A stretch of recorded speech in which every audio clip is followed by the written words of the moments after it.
Crank it up, let it roll. Stars and stripes in my soul. Steel toes on, boots in the gravel. Heartland truth on every channel. Open Bible, flag on the wall. We say what we believe or we don't talk it off. This is red, white and raise hell. Cowboy hat, church bell. Can't scare us into silence. We were born to rebel from the back road to the beltway. We won't fade, we won't fail. Proud, loud, standing tall. Red, white and raise hell.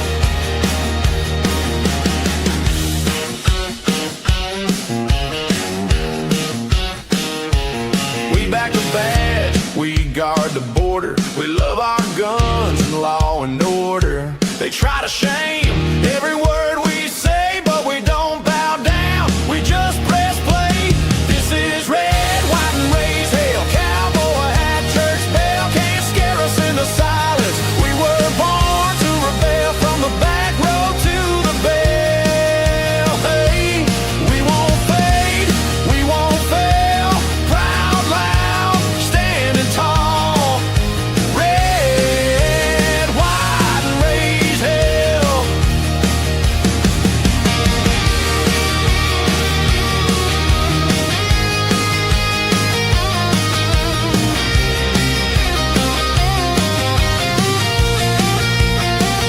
You can cancel the show, but not the crowd. We're still here, still talking loud. Hand of the free on every spell. Hit that mic, host, let the truth ring out. This is red, white, and raised hell. Cowboy hat, church bell. Can't scare us into silence. We were born to a rail, from the back road to the beltway. We won't fade, we won't fail. Proud, loud, standing tall. Red, white, and raised hell.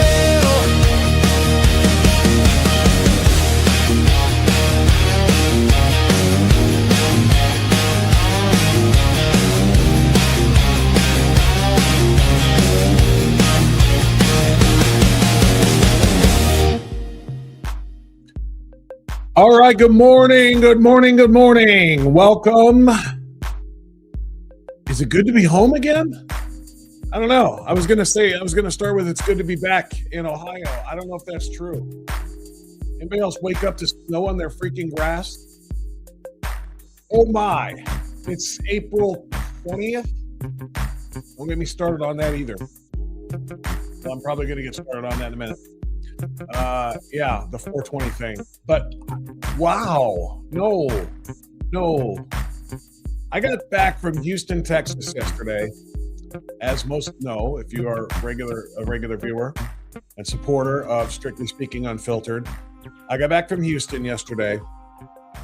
And when I had left for Houston back on Thursday, we had been rain on Wednesday, rain on Tuesday. It had just been, soggy and miserable. And when it rains that heavily, obviously, and for that long, the grass is just saturated and you can't really mow the lawn. I wanted so bad to mow the lawn on last Wednesday before I left for Houston, because I knew what was going to be the case. It was already 4 or 5 inches high, for crying out loud, because of the obviously because of the rain that we had and couldn't get out there to do it. I had done it 1 week earlier, so it's not like it was behind, but it had grown fast, especially the parts where the dog fertilizes it. Dog pee is just like magical for grass growth. Anyway, I wanted to get it done because I knew that if I didn't, by the time I waited to this week, it was going to be insane. Well, I got home yesterday from Houston and it was insane. So tired, I unpacked. Got everything I had to do. And then we were having dinner. It was like 7:30 or something like that. And I look outside and I'm like, I can't stand it anymore. I can't stand how high the grass has gotten. So despite the fact that I had a ton of stuff to unpack, I had to rebuild the studio here because I took so much of this equipment to Houston for the trip to the NRA. And I hope you don't mind the stupid personal stories here. So I got everything done. And then I was like, there's still enough daylight, and it takes me a while to do our lawn, but there's still enough daylight. I can't let it sit for another day. So I went out last night after the whole Houston trip and everything else, and I went ahead and mowed the lawn all the way into the twilight and got it done. It was like, thank God. It's still not perfect. I didn't have time to string trim or any of that stuff, but I got it done. And I woke up this morning and opened up the blinds and saw all of my wonderful work covered by freaking snow. Maybe just frost, but it was thick enough frost that it looked like snow. Did it freaking snow overnight? It's April 20th. Enough is enough. What a miserable 6 months of weather we've had. I'm just over it. I don't know. I can't be the only one. I am just absolutely over it. We had a terrible winter, tons of snow, tons of ice, terrible temperatures, high winds. It was a really bad winter. A lot of, roof damage to shingle, to homes, and with shingles blown off, all that stuff. Then we get into quote unquote Ohio spring, and Ohio spring just sucks. We have miserable. We don't have a spring. We go from crap winter to suddenly it's 90. And the spring has just been miserable with temperature. We'll have a 75-degree day, and then we'll have 30. We'll have nice clear afternoon, and then suddenly the next day it's just the storms have been brutal. I'm just over it. I'm just over it. I don't normally complain about winter or about weather, I should say, because it's one of those things where it doesn't do your mental very well to complain about things over which you have no control. We cannot control the weather at all. So usually I don't complain about it. Just, it is what it is. But I was just, after visiting Houston, that's probably what changed my mind. After visiting Houston. Now, Houston even had its own moment there because it was like 87, 89 on Friday, Saturday when I was there. But then yesterday, getaway day, temperature we woke up to was like 50. I think it had gotten to into the 30. No, 50. I think was the lowest point. So it even had its moments there too. But coming back from Houston and coming back from the South and the weather and so forth, coming back up to here to this and wait. And what is it right now? Freaking 40 degrees or something like that. Oh, the watch isn't cooperating with me. What's the temperature right now? Not that you care and you didn't tune into me for the weather report, but 32. It's freezing. Hey, super. It's freezing. And the highest it's going to be today is 42. That's what it is. 32 degrees. So we're literally freezing right now. Freeze warning. These conditions are expected to last until 11 o'clock. Yeah, it's just a miserable 6-7 months of weather that we have had here. That's a better part of a year, for crying out loud. And I'm just over it. But anyway, welcome. We've got a lot to recap from Houston and the NRA. What a fantastic. Oh, super. I guess I'm out of printer paper now too, because I printed something a few minutes ago and I only got half of it. All right. But great time at the NRA. And what I had printed was just the speech, the words delivered by Pete Hegseth to the NRA, the Secretary of War, reaffirming support on behalf of the Pentagon and the administration for the Second Amendment, which of course is just should be obvious, and it's all kind of cool.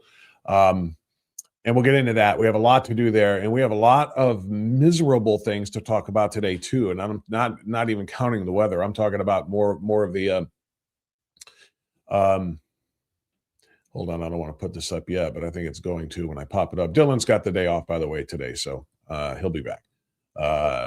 And that's okay. Let me get that back to there. There we go. But we're going to talk a little bit about the betrayal. That's one thing I found out while I was gone over the NRA 3/4 days when you count travel day Thursday. I didn't get a chance to opine on the show because all I was doing over the course of that time was NRA, and Second Amendment stuff. But Republicans just completely backstabbing the constituency, all of us. Republicans cannot be trusted. As a party, big picture, Republicans cannot be trusted. The Democrats stay lockstep united just about all of the time in horrible ways and with terrible agendas, but they stay together. And Republicans can't keep their crap together. You tell a rhino Republican in Congress or in Columbus to get their crap together, and they go like this. Because that's where it all is. They got shit for brains. Sorry. Kind of, but not really. I found out about their betrayal while we were down there on TPS. That's, of course, temporary protected status for the Haitians. Absolutely infuriating. And I'm going to start with that here in a minute or two. That's just one of the many things that I want to get into today. We've got so many freaking problems. We've got leftists intentionally defying federal government orders to turn over information about the voter rolls so that we can make sure that all of the hundreds of thousands of dead voters that are all voting Democrat get booted from the rolls before the midterms. Kind of important. 29 states being sued by the federal government to turn over that information because they won't do it, and DC. 29 states and DC. And there are estimated to be hundreds of thousands, enough to swing many, many, many different districts across 29 states when it comes to control of the Congress. Many districts could be swung by that, or by those dead voters who may be voting, because we all know how this operates. And we got to get into that a little bit today too. In fact, I've got a ton of things I want to get into. On the good news, by the way, different state, not ours, but Tennessee. The governor in Tennessee is a true MAGA warrior. And I don't say MAGA as in that means he's just like a Trump sycophant. What I mean is he is truly America first and truly is a believer in conservative values. And he is the one who has said, yeah, we will not be recognizing Pride Month in the volunteer state. We will be recognizing Nuclear Family Month instead of Pride Month. And to that, again, I got to fix that. Put that on the to-do list. Fix Can You Dig It so I can hear it a little bit better from the front. I have to put a little gap in front of it. Anyway, that's a story I want to talk about a little bit. Why is Governor Mike DeWine campaigning for Amy Acton when he endorsed officially Vivek Ramaswamy to be our governor? Mike DeWine is campaigning for Amy Acton. Now, does that mean he's out there actually on the trail and handing out flowers? No, but he is publicly denying information. He's publicly denying information or suggestions that Amy Acton made all of the decisions during COVID, the ones that were so unpopular that helped destroy the state of Ohio, destroy businesses, destroy jobs, destroy students, destroy schools, all of the things that were done during COVID. Amy Acton made the call. He told us at the time. Now Vivek Ramaswamy is running commercials about that, and the information is out there about Amy Acton, and Mike DeWine is saying, no. She just did what I told her to. My ass. Mike No Spine, you are a coward. You literally endorsed Vivek Ramaswamy, a fellow Republican, because you kind of felt like you had to, but you're out there actively defending and thus campaigning for Amy Acton, the Democrat. Mike DeWine and Casey Putsch are two Republicans in name that are trying to work to get Amy Acton elected, to turn Ohio blue.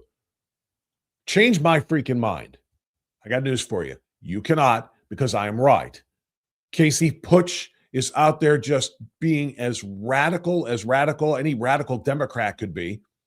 And we all know how he feels about Vivek Ramaswamy. He wants to take him down so hard, so badly, and he knows Ramaswamy is going to be the nominee. So he's trying to take a bite out of him. He can't compete with Vivek Ramaswamy, Casey Putsch, and he certainly doesn't have the money to carry out a general election campaign.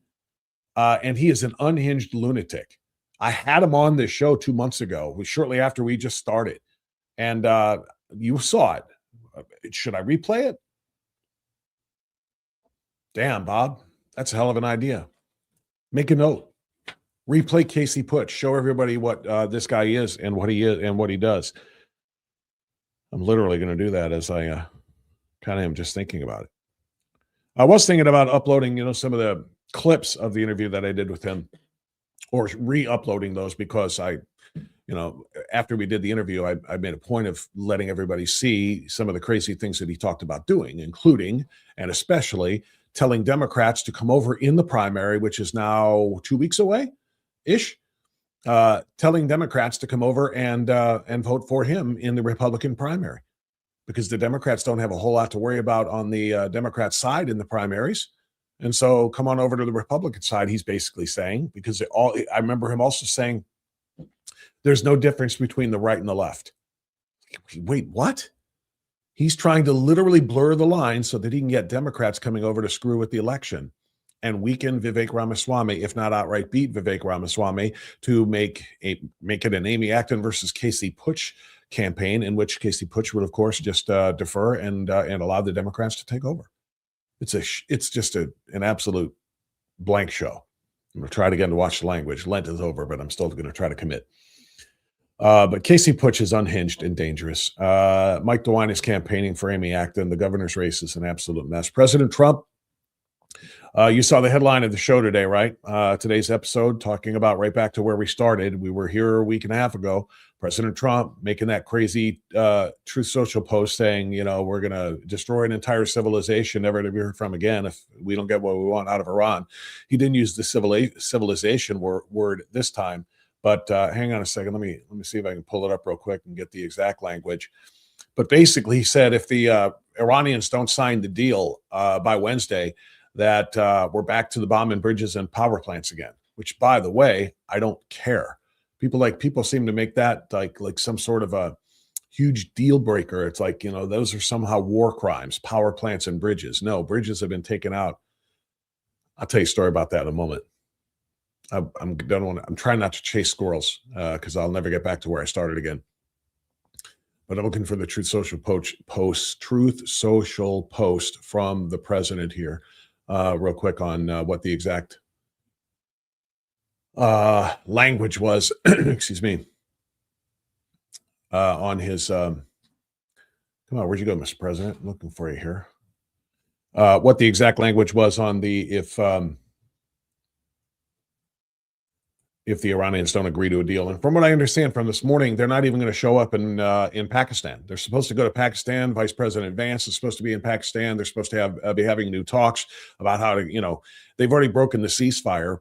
And President Trump is basically saying, if you don't get your butts to the table and sign this deal, then all of those bridges and things go out. Here it is. I think this is the one. And I might be able to share this with you so you can kind of follow along. Again, I'm kind of working solo today. Dylan has the day off. He's got some things, and that's okay. There we go. So President Trump tweeting this: Iran decided to fire bullets yesterday in the Strait of Hormuz, a total violation of a ceasefire agreement. Many of them were aimed at a French ship and a freighter from the UK. That wasn't nice, was it? My representatives are going to Islamabad. They will be there tomorrow evening for negotiations. Iran recently announced they were closing the strait, which is strange because our blockade has already closed it. They're helping us without knowing, and they are the ones that lose with the closed passage. $500 million a day. The United States loses nothing. In fact, many ships are headed right now to the U.S., Texas, Louisiana, and Alaska to load up. Compliments of the IRGC, always wanting to be the tough guy. We're offering a very fair and reasonable deal. Excuse me. And I hope they take it, because if they don't, the United States is going to knock out every single power plant and every single bridge in Iran. No more Mr. Nice Guy. They'll come down fast. They'll come down easy. And if they don't take the deal, it will be my honor to do what has been done, which should have been done to Iran by other presidents for the last 47 years. It's time for the Iran killing machine to end. Signed, President Donald J. Trump. All right. So that's most of what I wanted to share with you that the president said. But there was another line, and maybe it didn't make it into that particular Truth Social post. But there was another line in which the president essentially said, we're going to blow up the country. It wasn't the same thing as wipe out a civilization, never to be heard from again, all of that stuff that made the left, scream, genocidal talk, genocidal this, that, and the other.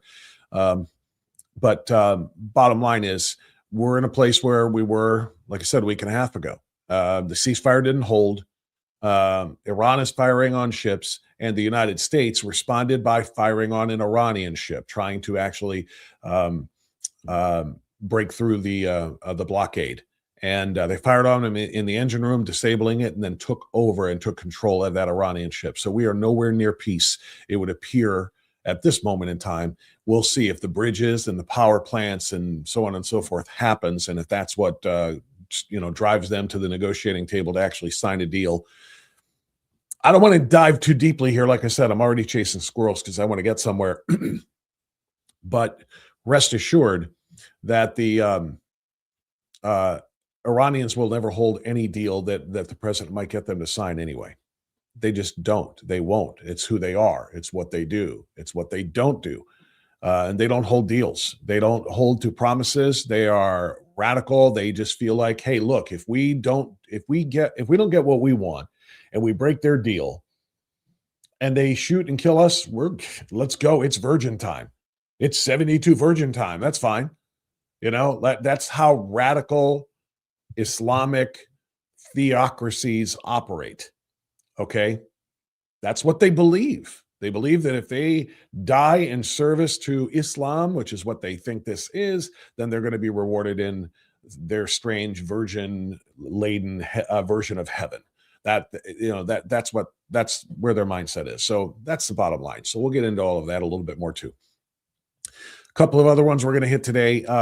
California Democrats have decided to target Nick Shirley with an actual bill called the Nick Shirley bill, or Nick Shirley something. His name is in the bill, but the bill basically would make it illegal for citizen journalists to do citizen journalism and expose fraud. Nick Shirley exposed all of that fraud in Minnesota, as you know, then moved on to California, where it's times 10. And Minnesota was already into the billions and billions of dollars of fraud being committed by the Somalis in that community there, with pretty much the a wink and a nod, and we're looking the other way from Tim Walz and Fry and Ellison and the entire crew. So then Nick Shirley moved on to California, where Gavin Newsom's California fraud makes Minnesota look like child's play. And he is exposed, again, billions and billions already. And now other citizen journalists are following suit. We saw it a little bit here in Ohio, too. People going down, excuse me, to the quote unquote hospice rows and the child care rows of businesses and buildings and so forth, where there were no children, but just tons of money being funneled into it. So California has responded with an assemblywoman basically calling it the Nick Shirley Act or something of that effect, but his name is in it, that stops citizen journalism from exposing fraud. If they expose fraud and put it out there with their First Amendment rights and put it out there online, they're going to be locked up. I kid you not. That's how far gone the radicals in California are. So I'm going to hit that in a little while as well. But I'm going to start with the Haitians. Yeah, I'm going to start with the Haitians. That'll be our lead story. I did want to give you a little bit of a rundown, but first thing I want to do is get into the chat a little bit and greet the folks because you guys are amazing. And I felt a lot of great support from Texas when we were in Texas over the course of the last 3 days. We broadcast on Sunday. We did a show on Saturday. And then, of course, Friday, the regular show wasn't on at 7 a.m., but we did our thing for 3 hours from 10 a.m. to 1. And just really, really an amazing time. And you guys were there every step of the way. We couldn't really interact much because I was talking to just a cavalcade of guests, in addition to my co-host and all-around good guy who helped me in a myriad ways. Just a lot of really great things that he did to help us. I brought the politically incorrect mechanic, Charlie Kalani, down with me to kind of be. First of all, I needed some assistance, and I thought, who could I invite to help me out down there and would really appreciate being at the NRA annual convention?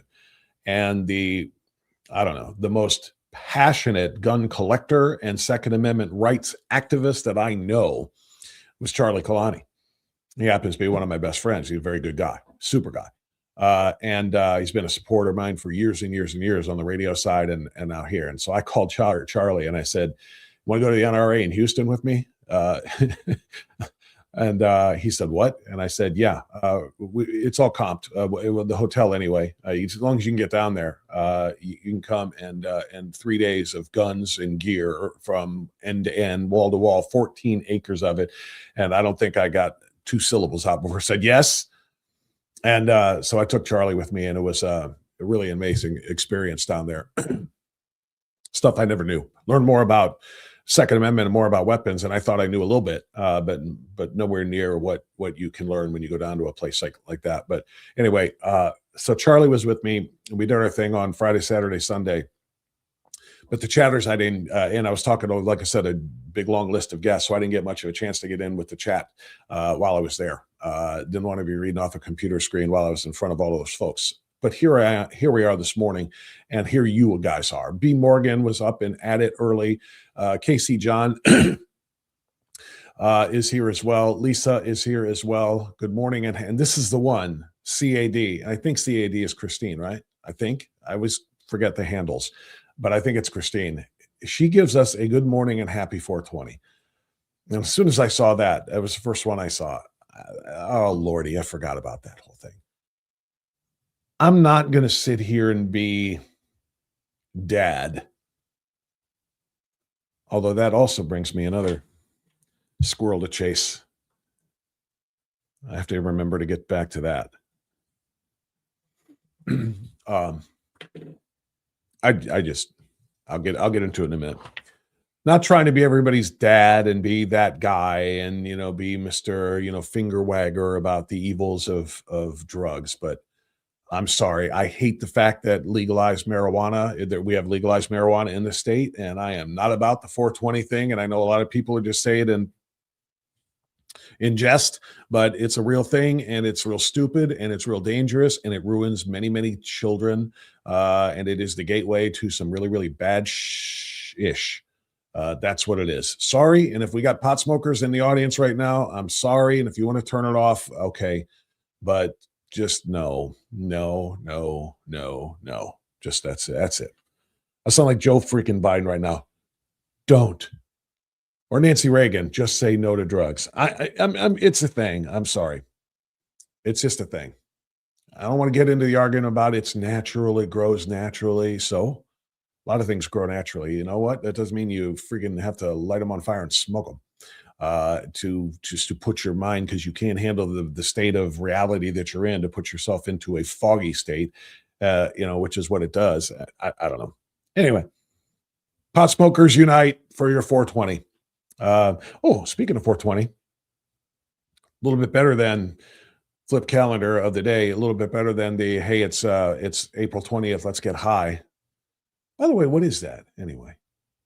I don't know if I ever found that out. What is 420? We mark it on 420 on the calendar, but I don't know what it means. Is this 420 something to do with the TH? I literally don't know what 420 means. So sorry. Anyway, the calendar says we cannot direct the wind, but we can adjust the sails. I like that. I do. I knew we can absolutely do that. What's 420, chatters? What exactly? I don't know what it means, other than it's references marijuana. What do the actual digits mean? Good morning to Sally. Good morning to DB Jones. Good morning to Sherry, who says, good morning, Patriots. I wonder if Bob will have toothpicks in his eyes this morning after the weekend, especially after mowing the lawn yesterday in real short order. And then waking up to the snow and being all ticked off this morning. Hockey player Mike, Rosebud is in. Who else do we have here today? Macromia is in, and SRL and Far West Cider. I got you there. Number one Rhino is up and hitting the like button and cranking it up and letting it roll. Look at that. Back to back. Good job. Care Good, West Cider. Oh, Lord. We got another one. Hi, friends. Happy Monday. There we are. I know I'm just going to sound like the square, the goody, but I'm sorry. Tis a thing. West Side reminding everybody to hit the like button. I concur. Please do so. Believers across America join together. Oh, now this is something we're going to hit too. Believers across America join together to read the entire Bible 24/7. It started yesterday, runs through Saturday. May God continue to bless America. I looked for that. Where is it? Is it a live stream? Is it a live feed? Can I tap into that and play it for, just to check in from time to time to see where we are in the Bible reading? I knew it was going on. It started yesterday. Again, I think we were in Houston when I first, found out that this was getting started. I didn't know it was going to be an entire week, Sunday to Saturday, but it makes perfect sense because that's the exact length of time that it took to build the entire thing. The entire country or the entire world that is. Anyway, if you can tell me where to find that, I will tap into it and I'll play it, and we'll just from time to time, and we'll show everybody. RH Ron, there's Charlie, politically incorrect mechanic. Fred Frog, I see you there. Sally Miller, good morning, Sally. Thank you, Charlie, for assisting me. Yes, indeed, at the Amazing NRA. More on that in a little bit. Good morning to Roz. Number 18 out of 75 in the house. We gotta increase. Don't forget, you got to bring folks with you. Great 2A coverage of the weekend at the NRA. Thank you, Jimbo. Appreciate you very much.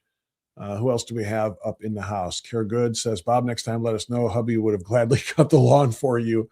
No, I like to do my own lawn, but it's hard to do. Again, in this crappy stretch of weather we've had, just you get one day where it's drying out enough maybe to mow it. And then immediately it's going to start to rain the next day. And if you miss a day, now you're 3 days back because you got to wait for it to dry out again. I know I'm not a lawn care expert, but Sherry, it did indeed snow last night. Yeah. And then tomorrow, there we go. Trainer Doug is 75 tomorrow. And that's just so bizarre. It is tough to live in Northeast Ohio sometimes. Oh, we have to be tough to live in Northeast Ohio because it is tough. I love our change of seasons. We don't have them though, at least from winter to summer. There's no spring. We don't have a spring. We don't have anything major. Consider the rain as holy water from God. Who else is up here talking about the weather? Charlie says he's over it as well. Charlie G, 100%. Okay, we got Lindy and more Sherbank. That's Sherry. And let's see. Looking for other names. Dorvay. It's hard to know how to vote anymore. So many rhinos, you'd think they are strong, and then they turn. Yeah, exactly correct. And that's something we're going to get into here in a second.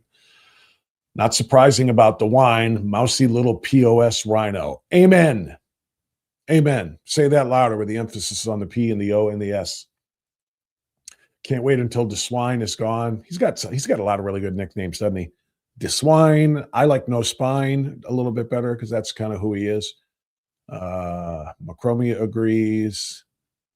All right, I'm trying to get through all of the highs and the greetings here so I can get down to what the Sherbank 72 virgin goats. What's this one? I'm sad Robert Sprague is proving how having more money wins elections, says Charlie.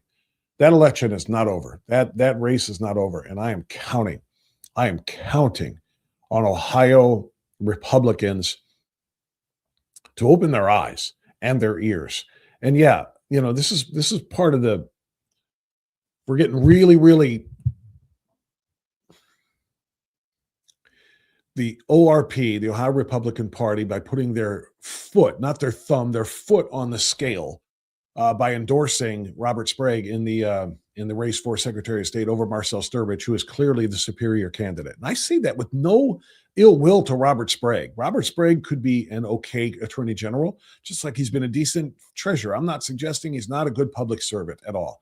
And I've met him on many occasions and interviewed him and talked to him privately. I like Robert. I do. And I know I probably sound like just a giant hypocrite when I say this, but I like Robert Sprague as a man, and I don't think he has any ill intentions as a potential Secretary of State. It's just that Marcel Sturbridge is better. He has studied this, and the former Air Force intel officer has been planning all of this for over 2 years, and he knows every inch, inside out, upside down, backwards and forwards of Ohio election law and what needs to be done to protect and preserve Ohio elections and more. There's more than just elections for the Secretary of State in the state of Ohio, and Marcel is just the guy. But the ORP put their foot on the scale and endorsed Robert Sprague, which opened up a war chest of money to him that Marcel doesn't have, and Marcel can't get out there and compete with that in that way. And it's just a shame because he's clearly far and away the better candidate. It's not over. And Sturbridge supporters are going to have to come out and do more, probably on a volunteer level, than anybody else really can in order for this to work. Because again, Marcel, doesn't have the ORP backing and thus the resources that the other candidate, the Robert Sprague, does. So I'm not surrendering that race, but I do understand your point.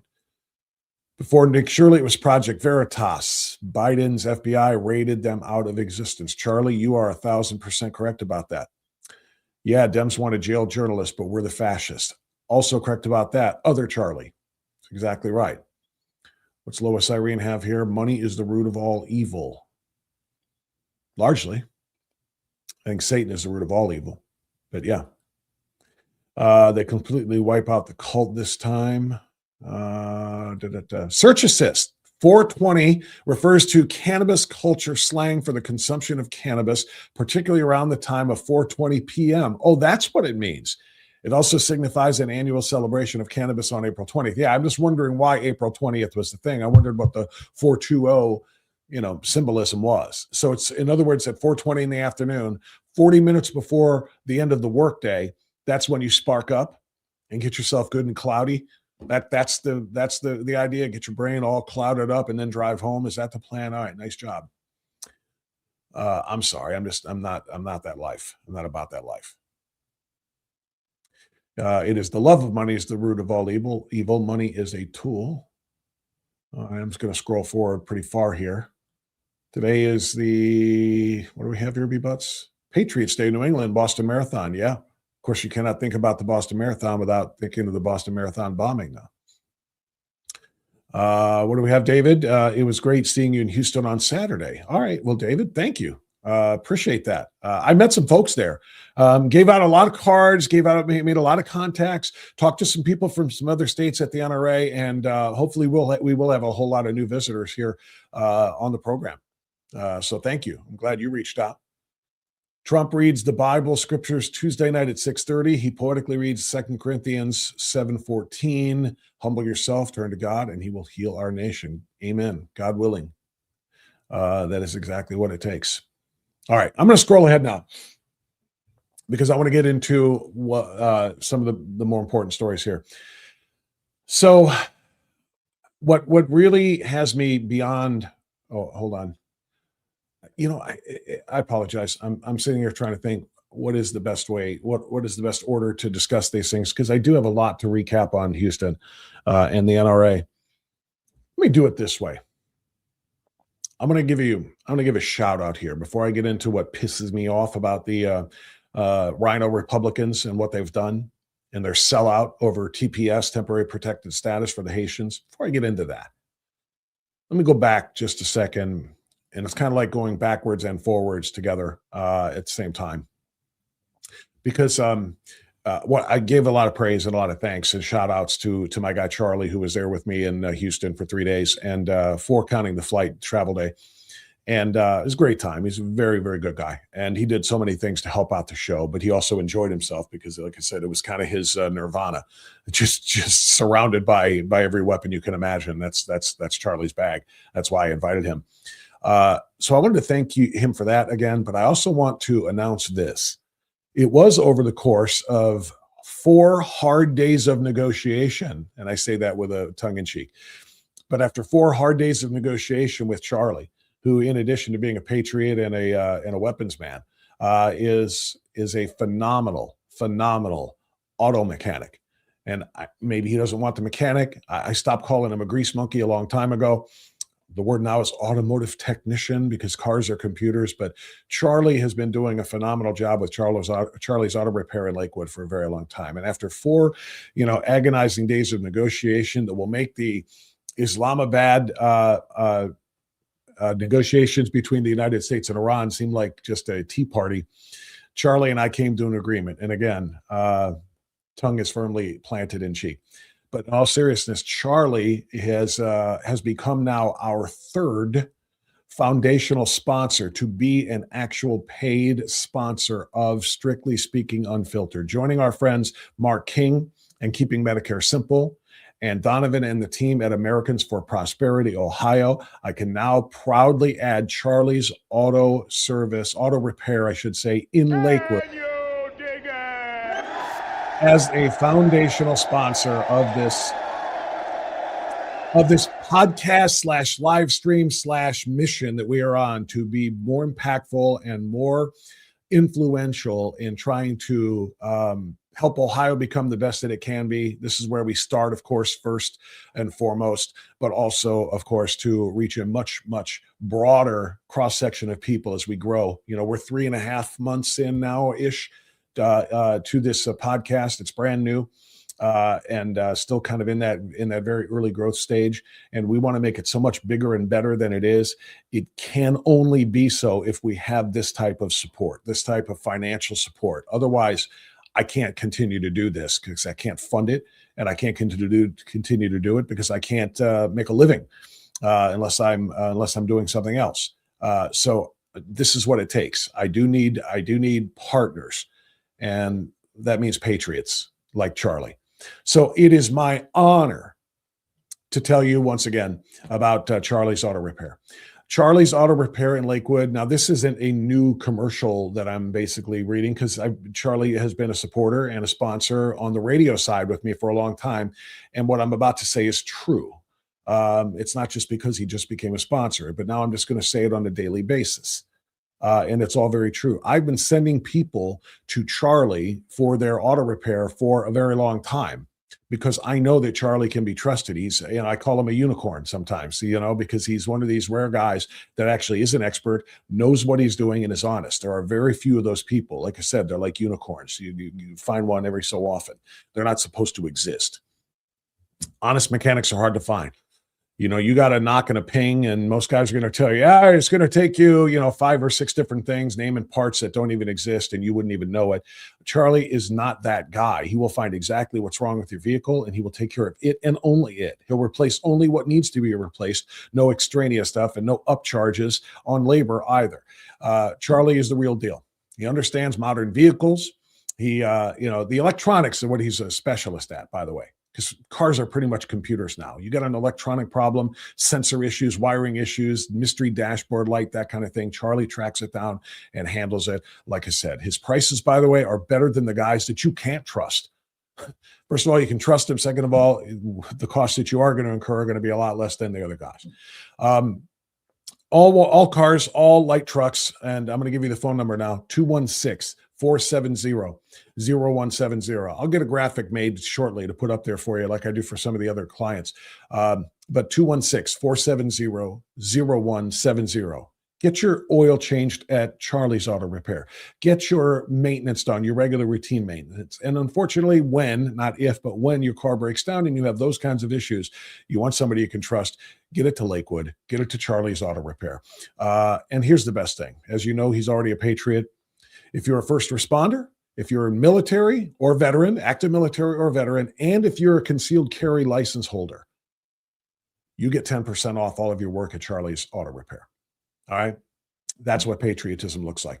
For Charlie, again, get to him at 216-470-0170. Charlie's Auto Repair in Lakewood for 216-470-0170. Again, new foundational partner in the very early going here, 3.5 months in, and Charlie has joined the foundation of this program and this mission. So Charlie's Auto Repair in Lakewood.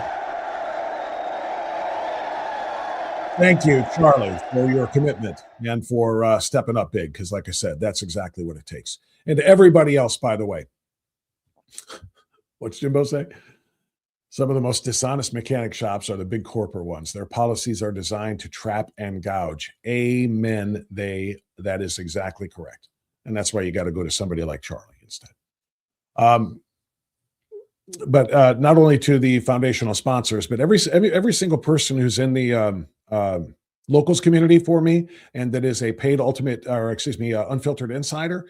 You guys are just as important to me. Obviously, not everybody has a business that they can advertise with, but those of you who are paid supporters in the Unfiltered Insiders Club, God bless you all too. You're making this possible for us to continue. We've got to grow. There's no question. And we need to have the resources to be able to kind of put out some targeted ads and let the rest of the internet know that we're here live streaming every day from 7 to 9. And putting on special shows and doing special broadcasts. Like, by the way, the NRA trip was only the tip of the iceberg. We're gonna now that we are learning how to do these kinds of things, we're going to be going to CPAC. We're going to be going to TPUSA. We're going to be going to we're going to be broadcasting and live streaming from some of the best conservative conferences in the country. That's the new goal. But again, it takes resources to bring all of this stuff to you. So thank you. All right. Now, enough of the back patting with one another, and let's talk about what's happening. One of the things that's happening is we are getting completely shafted by our supposed Republican allies and in Congress. Yeah, not yet. Shut up. I just got to load this up here for you. We are getting shafted. As conservative Republicans, it's kind of like, what do we bother for? Why do we bother if our conservative Republicans or our so-called conservative Republicans are only going to side with the Democrats? It's almost like the Blue 22, but not just in one particular cycle in which, the Republican rhinos in Ohio, sold out Derek Merrin, who was supposed to be the Speaker of the House in the previous assembly in 22. And it's like this on a daily basis in Washington. It's Republicans siding with Democrats, giving them power that they don't deserve. And that's what happened with the Blue 22, giving them more power than they deserve. They don't have the majority. And yet I put this in the newsletter yesterday. If you didn't see the newsletter yesterday, one of the 5 things to know is that November is extremely important, but when I say November is important to, ensuring that we keep the majority, it's kind of different than that. We don't really have a majority, do we? We don't really have a majority in Congress right now. We have a Republican legislative minority because so many of the Republicans, when you only have a 2 or 3 seat advantage and you get enough centrist Republicans who are rhino Republicans who are basically just doing the Dems' work for them, we lose votes all the time. We don't have a legislative majority. So when we talk about November being extremely important, it's to gain the majority, not to keep it. We don't really have it now. Yeah, we control the committees. Yeah, Mike Johnson is the speaker. I mean, in a technical sense, we still have the majority, but in a voting and a legislative sense, we don't have the majority. When we need things to be passed that are to support the America First agenda that President Trump ran and won on, we can't count on them, including things like what were the 2 things that President Trump was most adamant about when he was running for election in 2024? The 2 E's, right? Economics, economy, and why am I blanking? It was immigration. It was border enforcement. But I don't know why I said 2 E's, and I'm totally having a blonde moment. I used to be blonde before I went gray. Sorry. But the 2 biggest things were obviously border control, border enforcement, and the largest deportation we were ever supposed to have before. He said we are going to shut down the open border and we were going to fix the economy. Those are the 2 biggest things that President Trump ran on. Well, that economy one, the immigration one, is, like I said, it's going extraordinarily well. 11 consecutive months now with no no illegals crossing the border and being released into the interior of the United States. 0, which is just unfathomable, really. But that was his, one of his top 2 agenda items. Okay, there was the economy and there was immigration, and shutting down the border. Well, part of that was getting rid of, through the massive deportation, the 20 million illegal immigrants who are here. And 12 to 20 that came in just in the last 4 years. Well, part of this has to be also allowing something that is called temporary protected status to be temporary. It's over. Send the Haitians home or to another country if it's too bad there. And that's what was supposed to happen. But we just had a vote in Congress in which the Democrats all 100% voted for a 3-year extension of TPS, temporary protected status for the Haitians, a 3-year extension. And they couldn't have done it unless they have the legislative majority, which apparently they do, because at least 2 Ohio Republicans, Mike Carey and Mike Turner, joined with the Democrats, along with 5 or 6 others, to vote to extend TPS. It's indefensible. It's unconscionable. It cannot be allowed to stand. And yet here we are. And that's what I wanted to show you here. So let me pull this up. Mike Lawler is one of the I guess I can call him a Democrat. He's one of the Republicans who voted with the Democrats to extend that TPS. And he went on Fox yesterday and, let's just say that he had to face the music because the Fox weekend show, the big weekend show, they were not having it. And Joey Jones and Tommy Lahren, they went at him pretty good. And it's exactly what I would have done if I get a chance to talk to somebody like a Mike Lawler, or if I get a chance to talk to Mike Carey or Mike Turner here in our state, which is highly unlikely given they know how I do interviews. I don't let people twist. I'm just going to go in and do what needs to be done. And if it means I burn a bridge and never get them back on again, then that's what happens. I've done that for my entire career, probably to my detriment. Because if I'm a little bit more diplomatic and a little bit more soft shoeing around them, then they won't get too terribly butthurt and they'll come back in another time. But if I won't let them filibuster an answer and I drill down on what the issue is, they get really, really uncomfortable. They get pissed. Sometimes they hang up and then I never get them again. But I'm not going to let these people dance. But they did a pretty good job yesterday of holding his feet to the fire. And that's what I want you to listen and we'll react to. I'm glad you are. To extend temporary protective status for hundreds of thousands of Haitian migrants living in the U.S. This comes just weeks after an illegal alien from Haiti allegedly killed a woman in Florida with a hammer. Congressman Brandon Gill joined us last night and had this to say about that House vote. By the way, Brandon Gill, superstar. Brandon Gill is becoming a superstar. He's becoming one of the strongest voices for true conservative America First policy in Washington. Keep watching him. He is becoming literally, I mean, we all know who our favorites are. We know who the true conservative superstars are, but he is one of the youngest and, one of the strongest rising conservative voices in Washington. There's a very large cheap labor lobby in Washington where businesses will come and they'll meet with members of Congress individually. You hear members of Congress actually on both sides of the aisle who have said that the healthcare system in the United States will collapse if we don't give amnesty to Haitians. All right, Congressman, you knew this was coming. I want to give you a chance to defend this position. I know that you have. I want to say I have respect for the fact that you have Haitians in your district. I respect the fact that you have Democrats in your district. I know that unlike some, you are in maybe a difficult position. However, perhaps I'm misunderstanding the temporary part of the temporary protected status. It feels like this is never ending. It feels like we've become a hotel for the third world. I'm fired up about it. I'm not happy with it. So I want to give you a chance to explain why you voted the way you did. I'm going to pause it there before we hear from Rhino Mike Lawler. Tomi Lahren just began and ended the interview, and just began and ended this guy's credibility. Brilliant, perfectly stated. He's got Democrats in his district, and Democrats love foreigners. Democrats love the illegal aliens. Democrats love TPS. They want the Haitians to stay.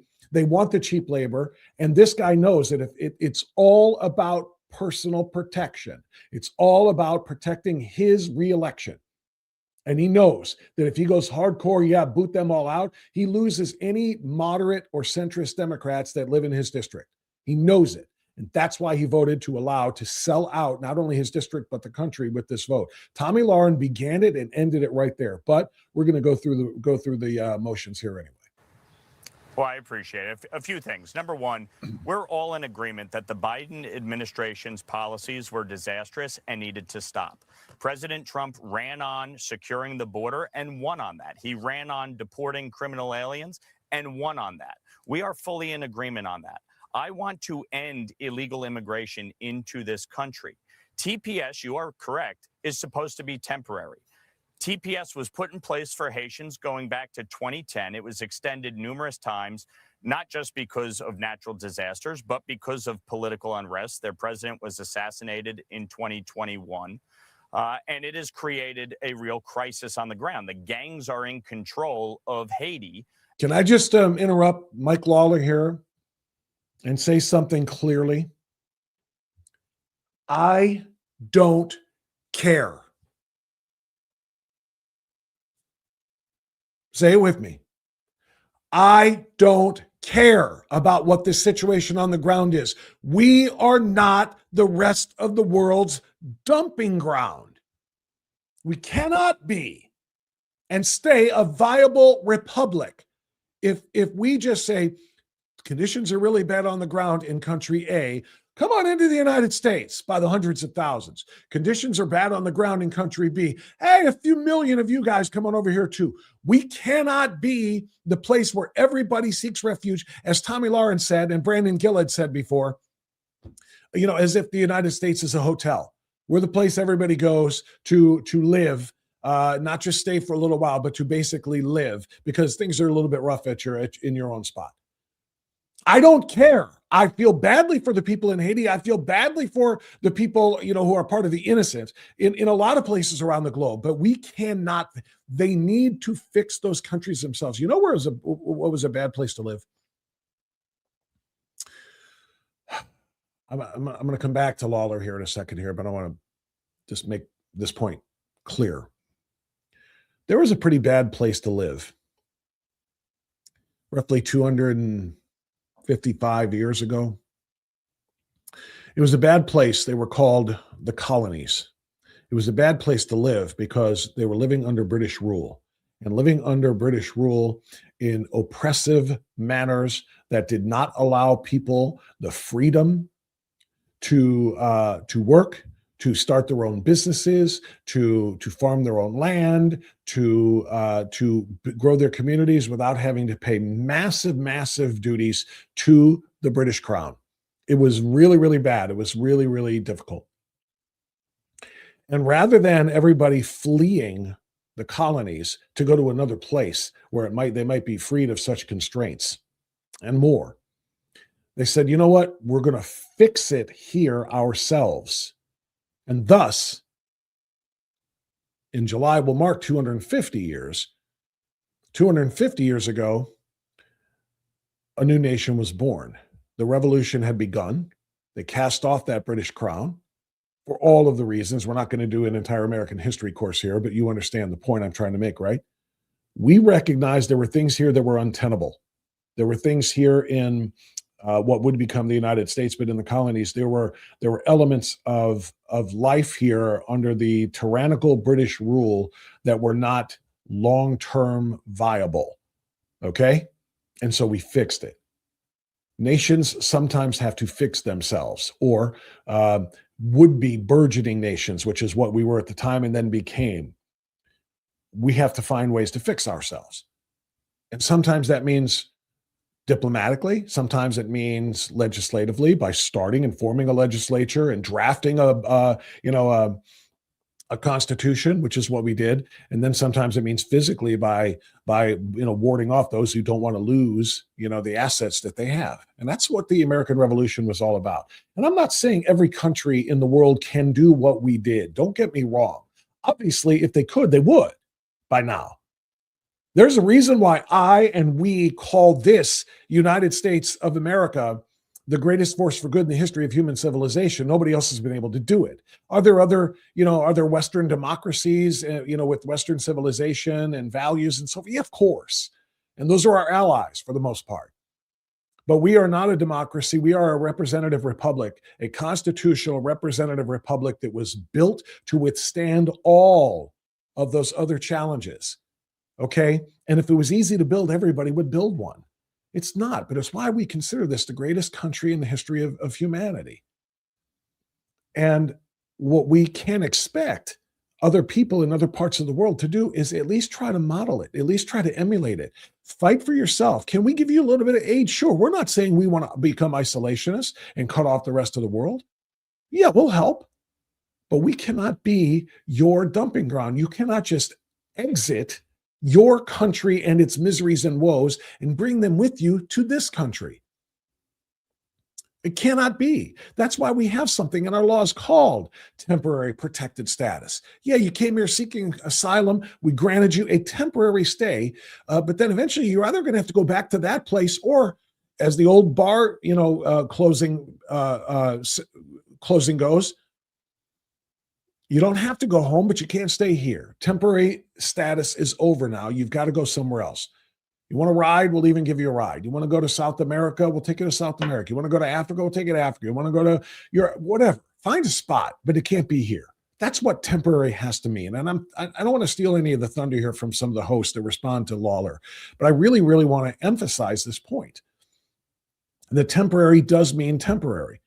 And you got guys like Lawler, and I'll bring this back up here now, got guys like Lawler who have to win elections. And with Democrats in his district, he can't be alienating all of the Democrats by doing what needs to be done and what should be done, what is lawfully done, which is boot the TPS people who have been already renewed many, many times. They've been here for 15, 20 years, and allowing them to continue to stay. We cannot keep doing that. And he knows it. And the Democrats in his district are going to boot him if he votes. That's why he did what he did here. Now listen to all of his excuse making that quite frankly doesn't wash. And I'm focusing on him because he was on yesterday on Fox.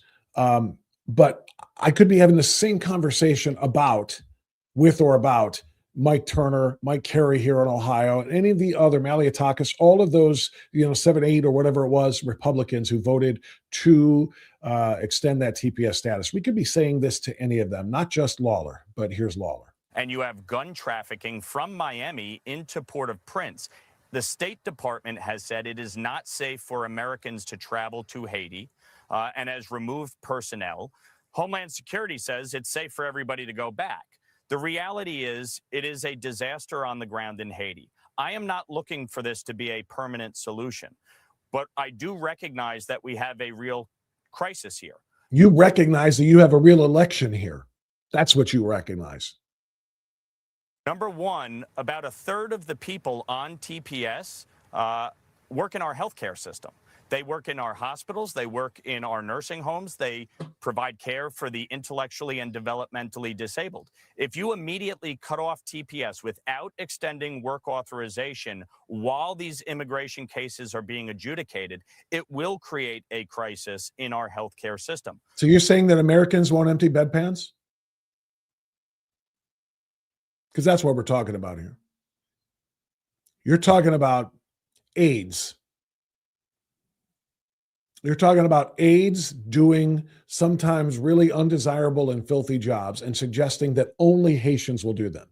It's the same BS argument that only Mexicans will do lawn care and landscaping and who's going to mow your lawns and who's going to pick your crops and all these other things, all these other racist tropes that are used by Democrats all of the time. If we clamp down on immigration and start deporting all of these people, all of these jobs won't get done, as if Americans won't do them. And that's bullshit-ish. The reality is Americans will do those jobs. They'll just expect a fair day's pay for it.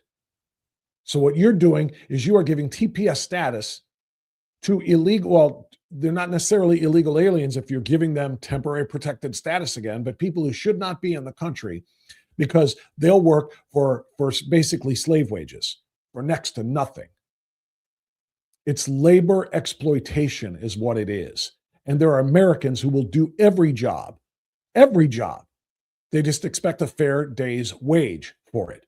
So you are literally selling out American jobs and Americans in order to virtue signal about, boy, it's really, really bad. Life on the ground in Haiti is really bad. And plus, these people do jobs. And the healthcare system will be overrun if they leave. Bull crap. It's just that the cost might go up a little bit because you have to pay Americans to do these jobs. What I asked the administration for over a year ago was, if you are ending TPS, please extend the work authorization for those in the healthcare sector while the case is being adjudicated so that we don't have a crisis in our healthcare system.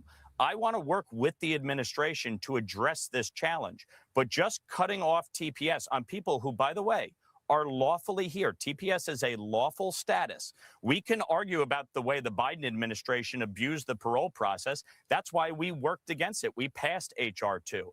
I have fought back against every Biden administration policy on immigration. I have fought to secure the border. I have fought to end sanctuary cities. I want proof. You're providing sanctuary for these Haitians right now, Mike. Stop gaslighting us. We're not stupid. Of citizenship to vote, proof of citizenship for government benefits.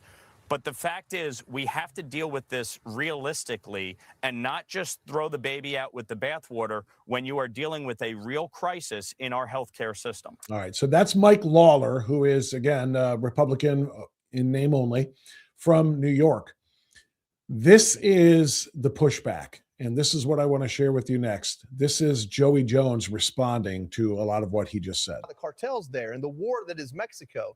You could use this exact same argument if the Biden administration had applied this to Mexican migrants for the millions of people from Mexico that are here, because they're working in industries that are incredibly important. We can't live if we don't eat, and they work on farms that produce food. So the righteousness of your argument doesn't necessarily address the fact that the Trump mandate for immigration is that if you came here illegally, or if you came here illegally and the Biden administration used their very bad policy to allow you to be here illegally, you still got to go back and try to come back in. Why does that work for Mexicans, Venezuelans, Colombians?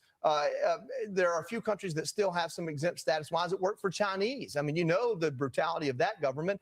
Why would it work it work for Haitians only? Why is it only Haiti that it seems you and 6 or 7 of your colleagues take objection to? And the reason why I ask is you voted for the bill. So even though I understand the explanation you gave about if this, then that, at the end of the day, it was all or nothing, and you voted for all.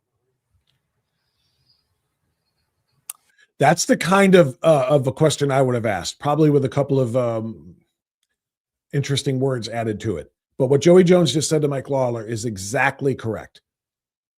Compared it to the Mexican migrant farm worker question.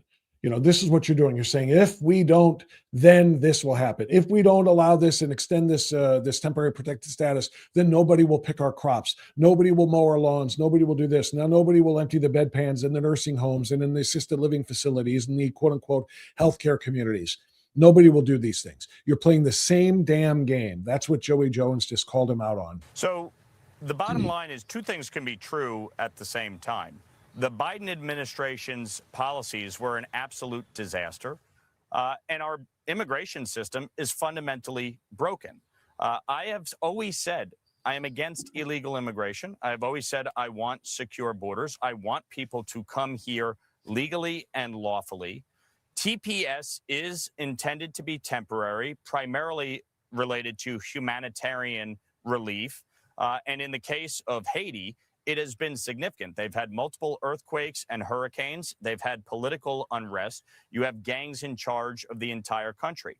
President Trump rightfully has made focusing on the Western Hemisphere a priority, and in particular, going after the drug cartels. He has designated them as terrorist organizations. That is something I've advocated for years, because we're not able to import everybody. We're not able to have everybody come here. We are a generous people, but we have to take care of the American people first.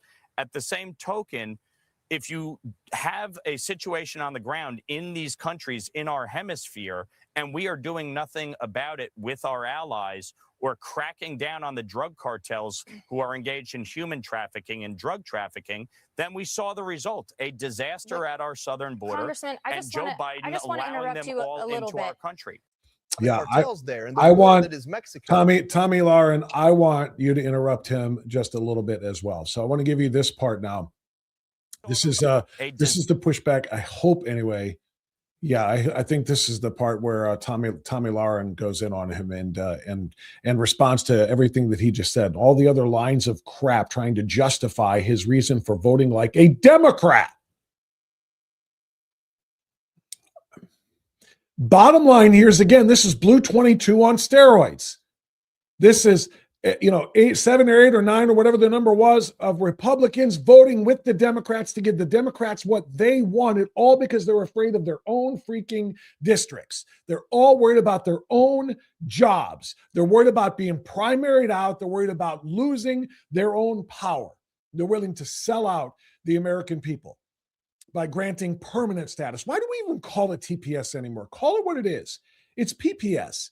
It's permanent protected status. If every time the temporary part ends, that period of time ends, and you let them stay, it's permanent protected status. That means you have no borders at all. Don't tell me about how strong you agree with the president on the border. If you did, you'd say, let's do what you said you'd do, Mr. President. We're with you. Largest deportation ever.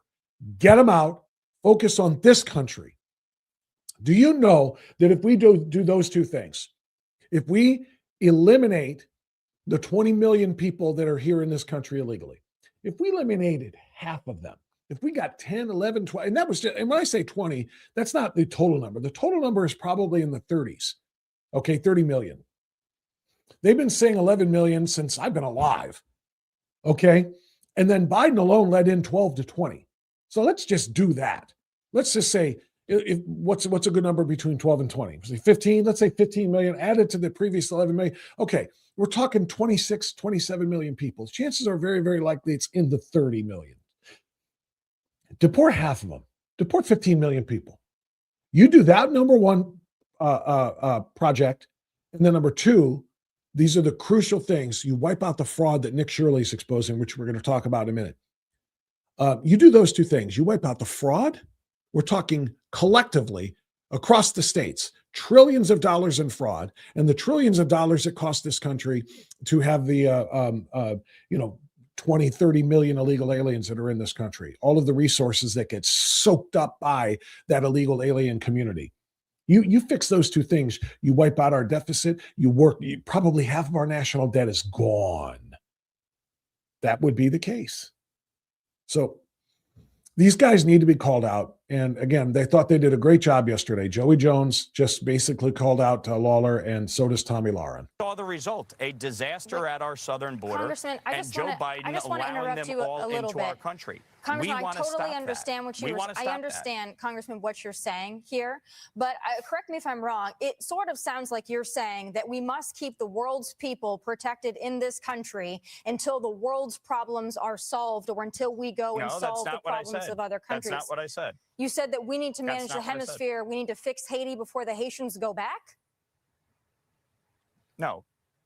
President Trump is saying we need to address the problems in our own hemisphere. And the administration is rightfully taking action, cracking down on the cartels in Mexico and beyond, going after Maduro in Venezuela. They have isolated Cuba. The fact is, Haiti has been a long-term ally, and we want stability. Ally? What do we get from Haiti? As soon as I saw this yesterday, I thought to myself, how are they a long-term ally?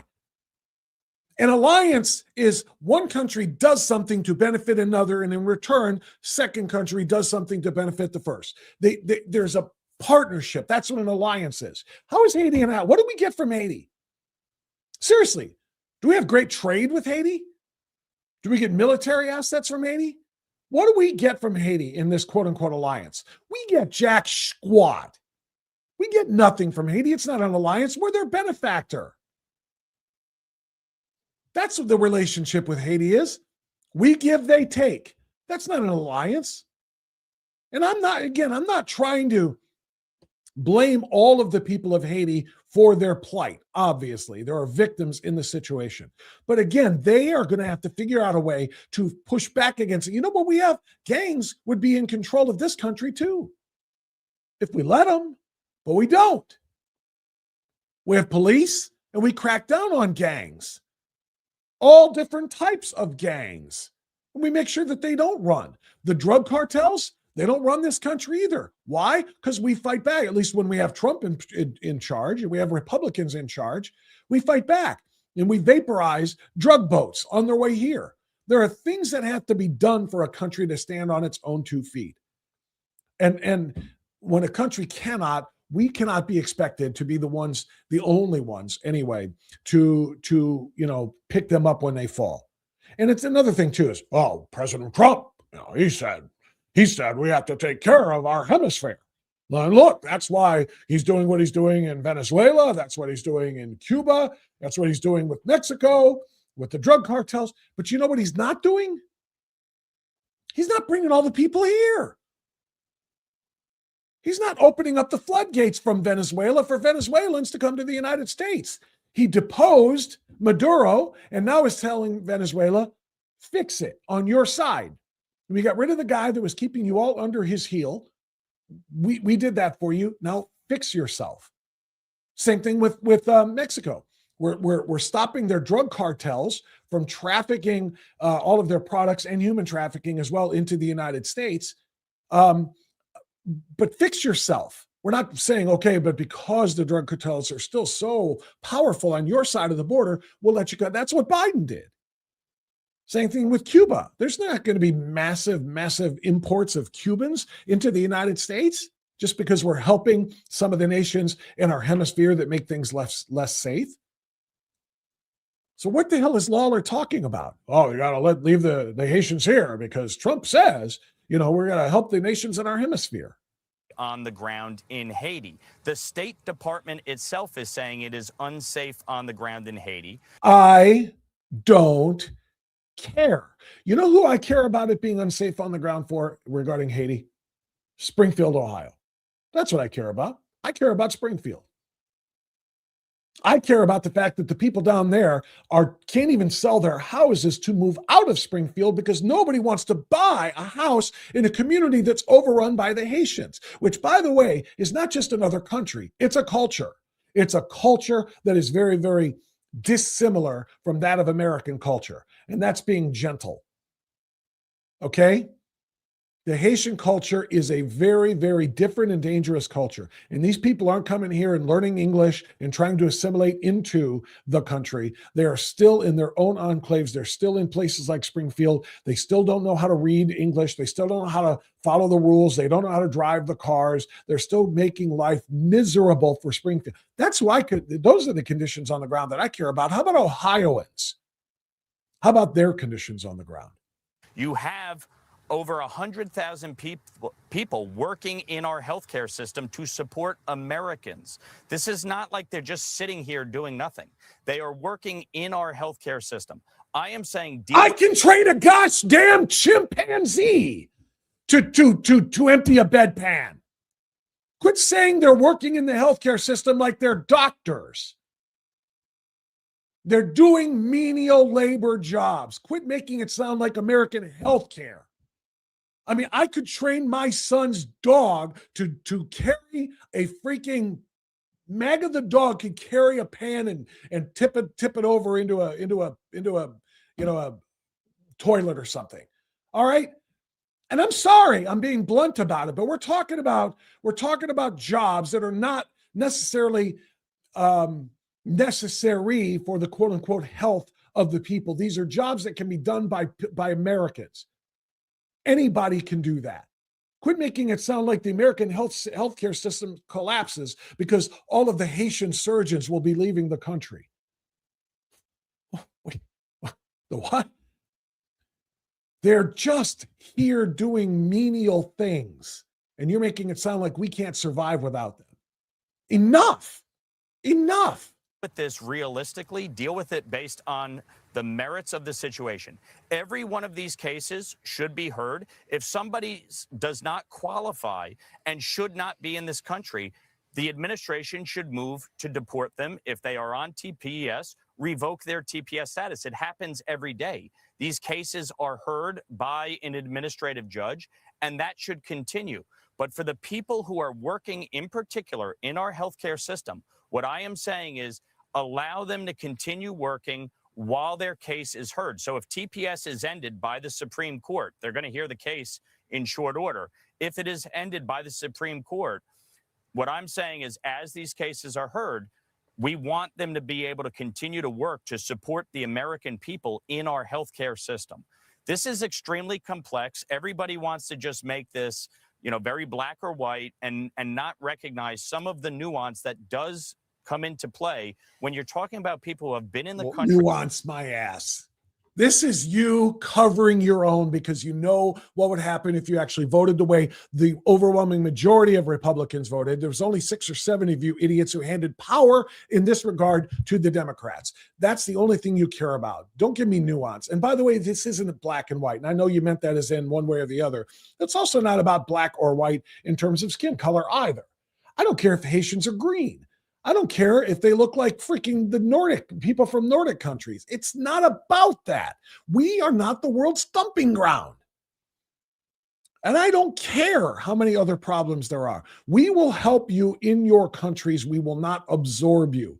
I mean, there is an asylum claim process that we do engage in. And again, those things are also big, giant. The most important letter of that status is the first letter, the T. The temporary part. Temporarily, we'll give you some asylum, we'll give you some assistance. But your people need to fix things on their ground. Rather than just abandoning their ground and coming to, because conditions on the ground have been so bad, coming to the United States. We cannot do it. We cannot continue. Oh, well, they're working in the healthcare system.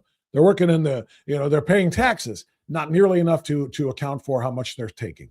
Not even close. Americans can do those jobs. Americans will do those jobs. I know people in those jobs. All right. I know them. And there's pretty high turnover rate there sometimes. It's not something one would aspire to do for a career, some of these jobs, but they'll do them. Just pay them a fair day's wage. That's the bottom line.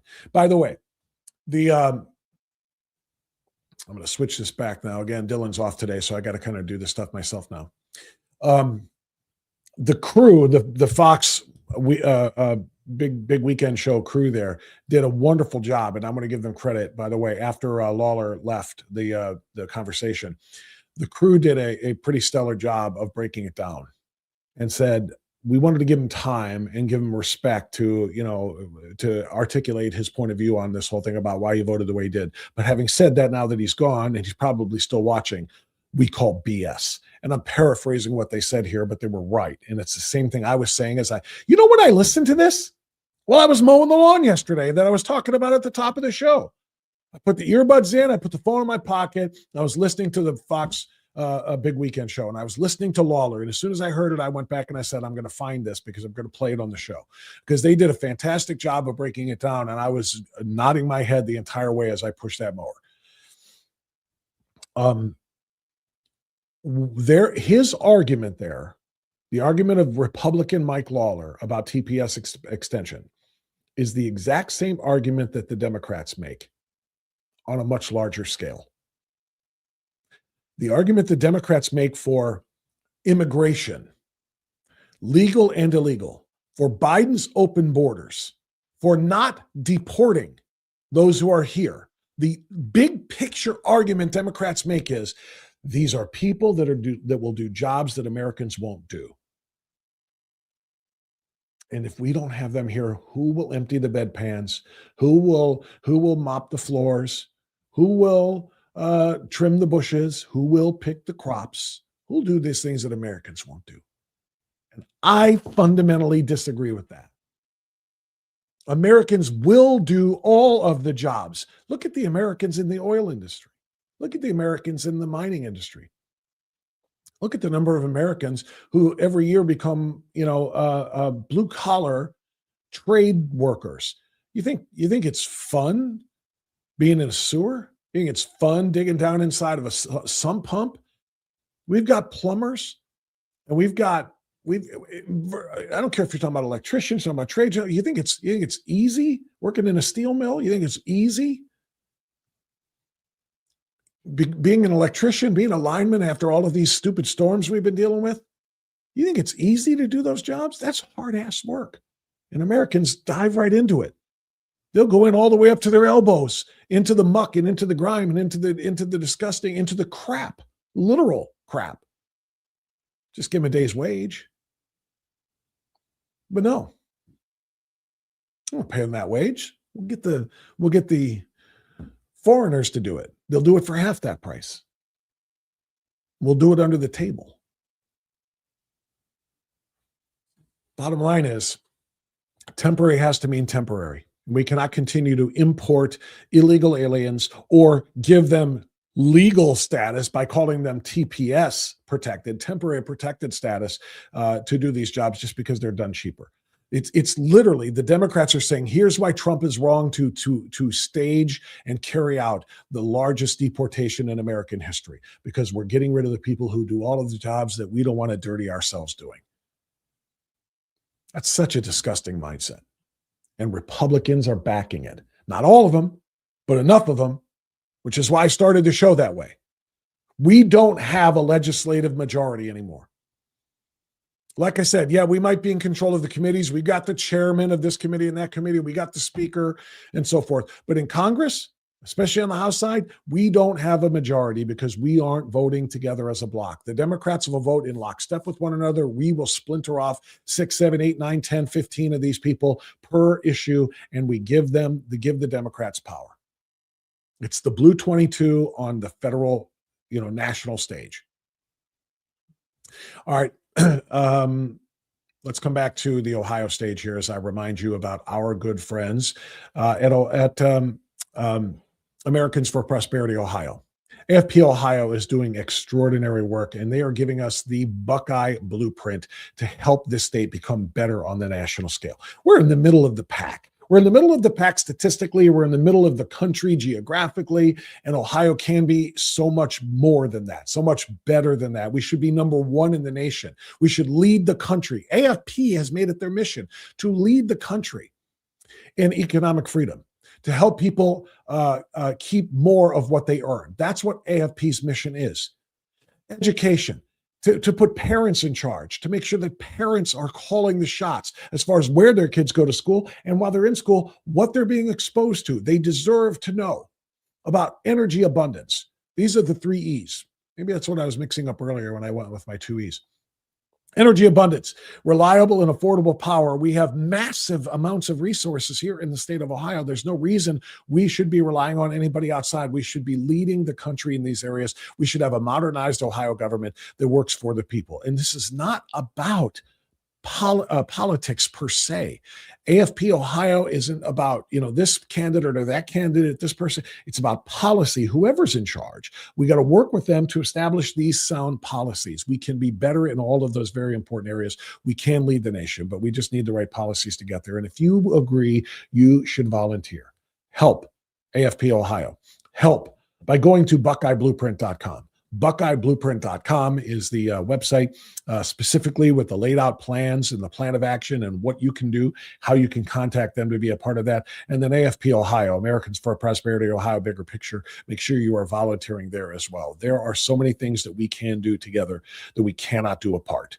All right. And we've got to get to work at the grassroots level. That's what this is all about. All right. Now, before I move on to the next big issue that I want to talk about, let me dive back into the chat here a little bit because a lot of people were speaking on this. NK43420. All right. I see the 420 in your handle, so I get it. Says, this is the problem with the business class Republicans. They are too concerned about providing cheap labor. Bingo. It's true with DeWine. It's true with people like Lawler. Exactly correct.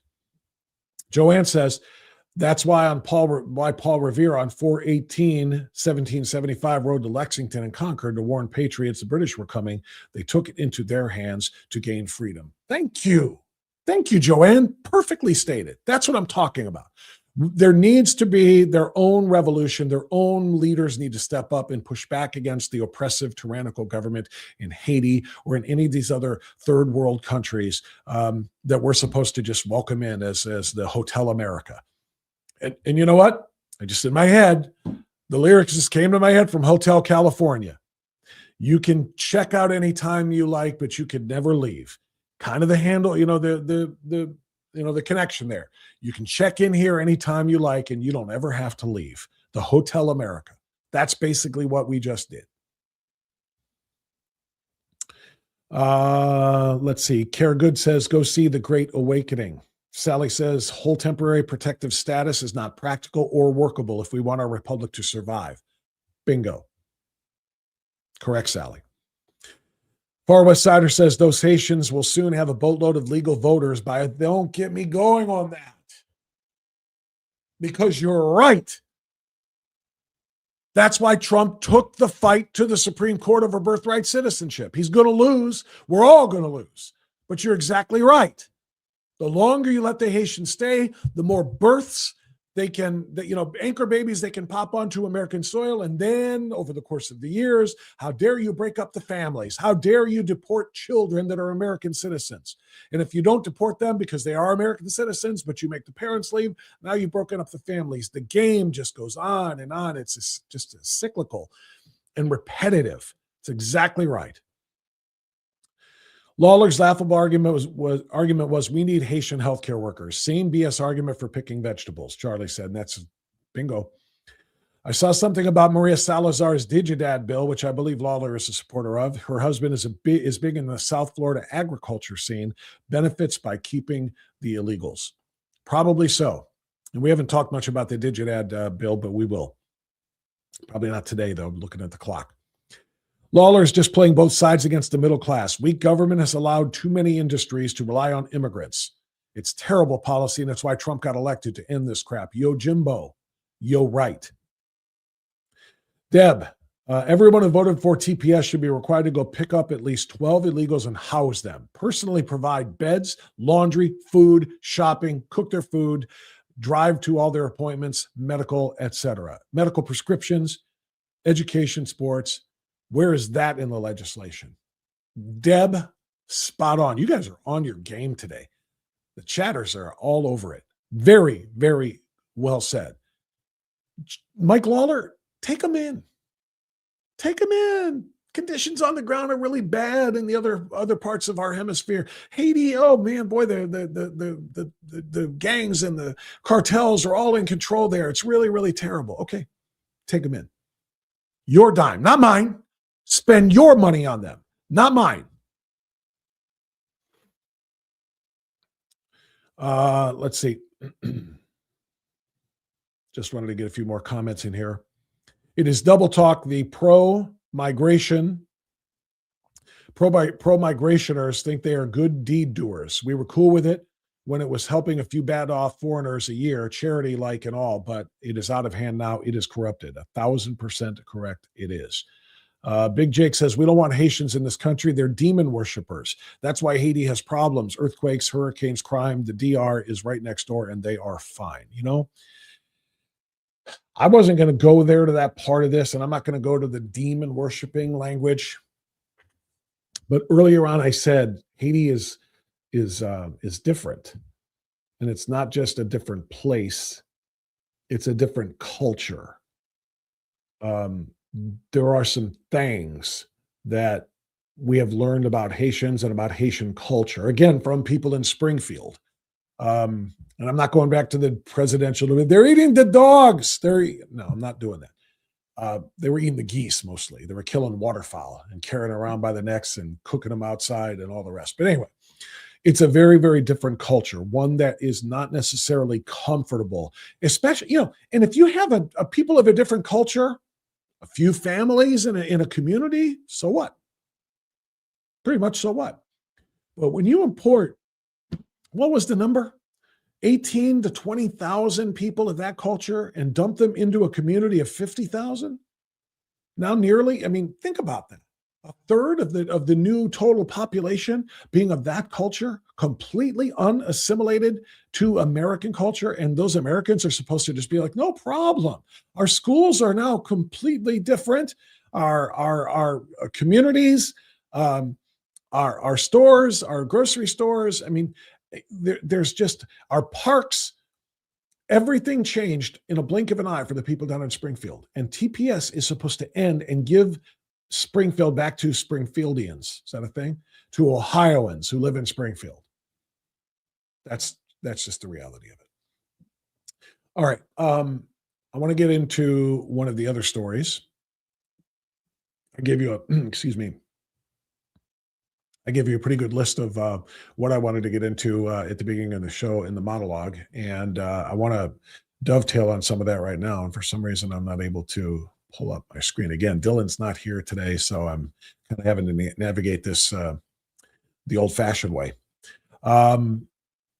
Do we want to go into Nick Shirley and what California Democrats are doing, which, by the way, was also in the newsletter yesterday? If you didn't see the newsletter yesterday, subscribe to the newsletter by emailing me. That's simple.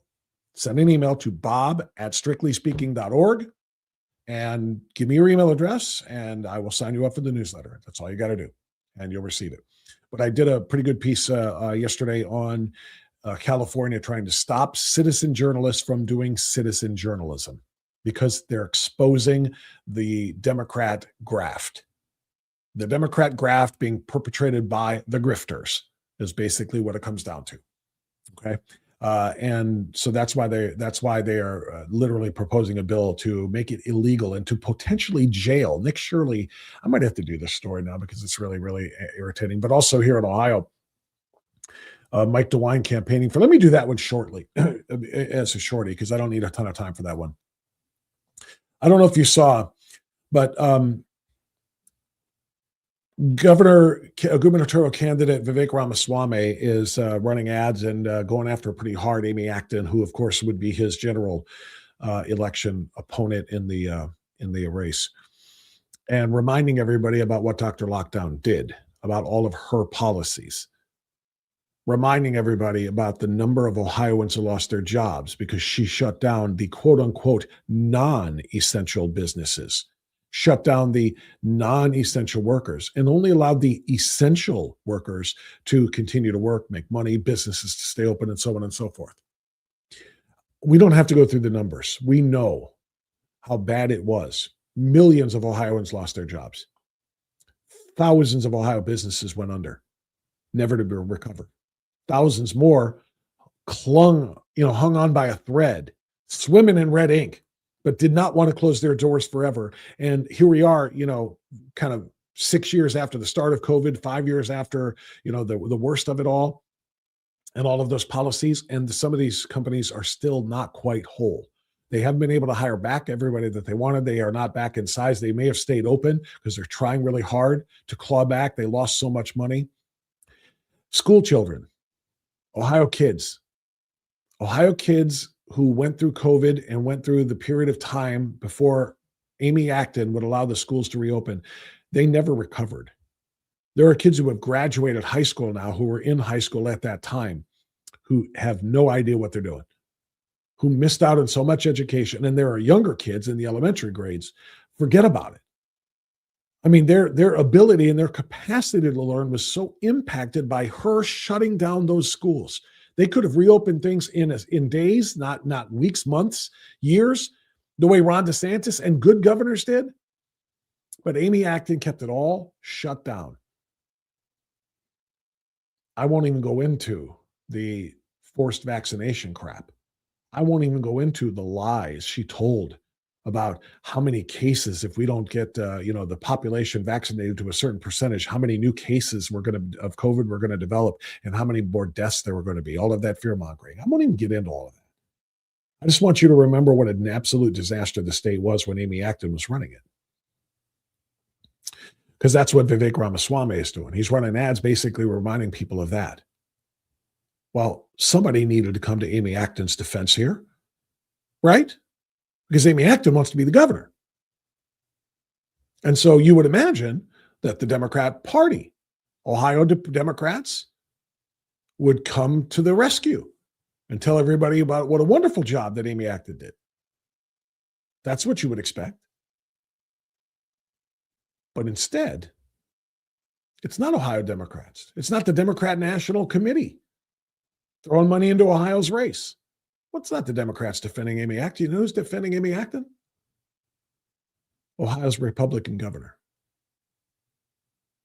Mike DeWine is falling on the sword for Amy Acton, claiming that the arguments and the ads running for Vivek Ramaswamy are wrong. They're incorrect. They're inaccurate because Amy Acton didn't do all those things. Mike DeWine says, I did them.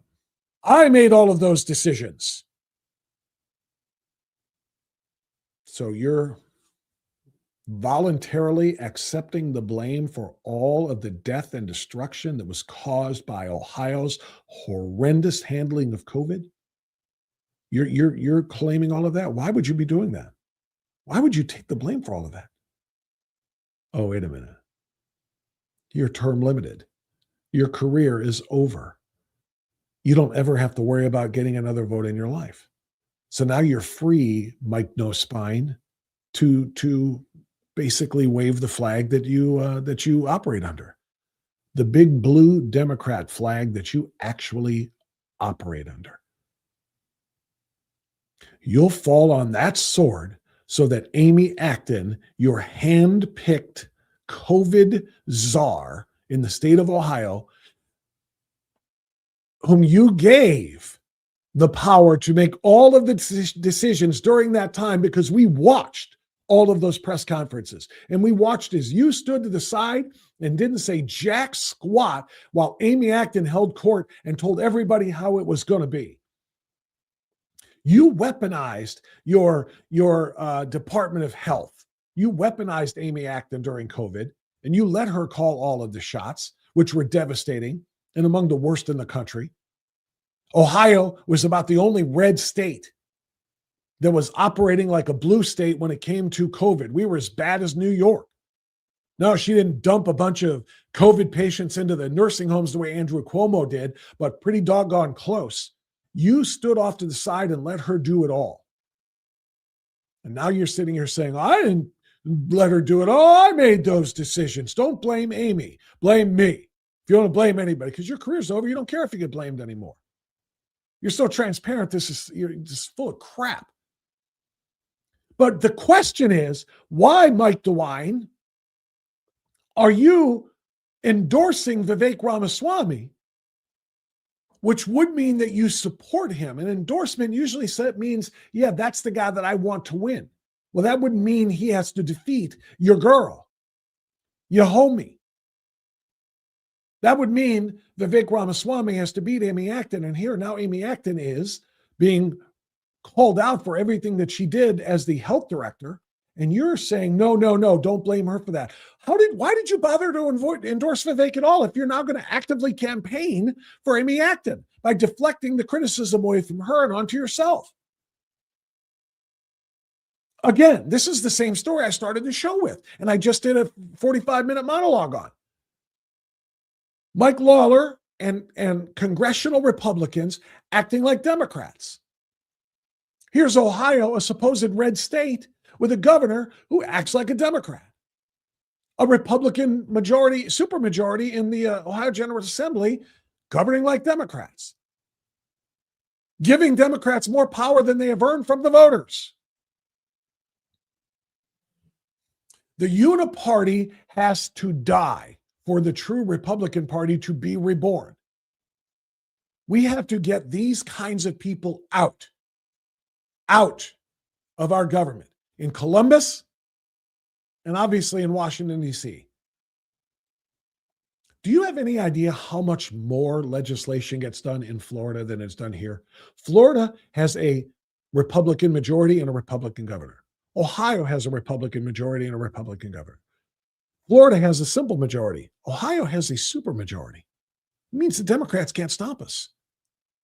And yet the Republican legislators in Florida and Governor Ron DeSantis are pushing through more conservative legislation, turning Florida into something spectacular. And I'm not just talking about their weather, because they actually use the power that they have. Here in Columbus, we don't use jack-ish. We don't. We give Democrats power that they haven't earned from the voters, and I'm just sick and tired of it. I want a real Republican governor like Vivek Ramaswamy. I want a real Republican, conservative Republican majority in the House. And that means we've got to, and in the Senate, the state House and the state Senate, we have to remove some of these people who are just wearing the badge. They're wearing the Republican name tag, but their core underneath that, inside their heart, is blue. And they act like it.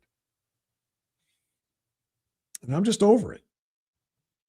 I'm just tired of it all. I'm being 100% honest. I'm just tired of it all. All right. Let me tell you about my friend. Let me tell you about my friend, Mark King. In fact, you know what? I haven't played this for a little while. Let me tell you about Mark King in this way. I'm on.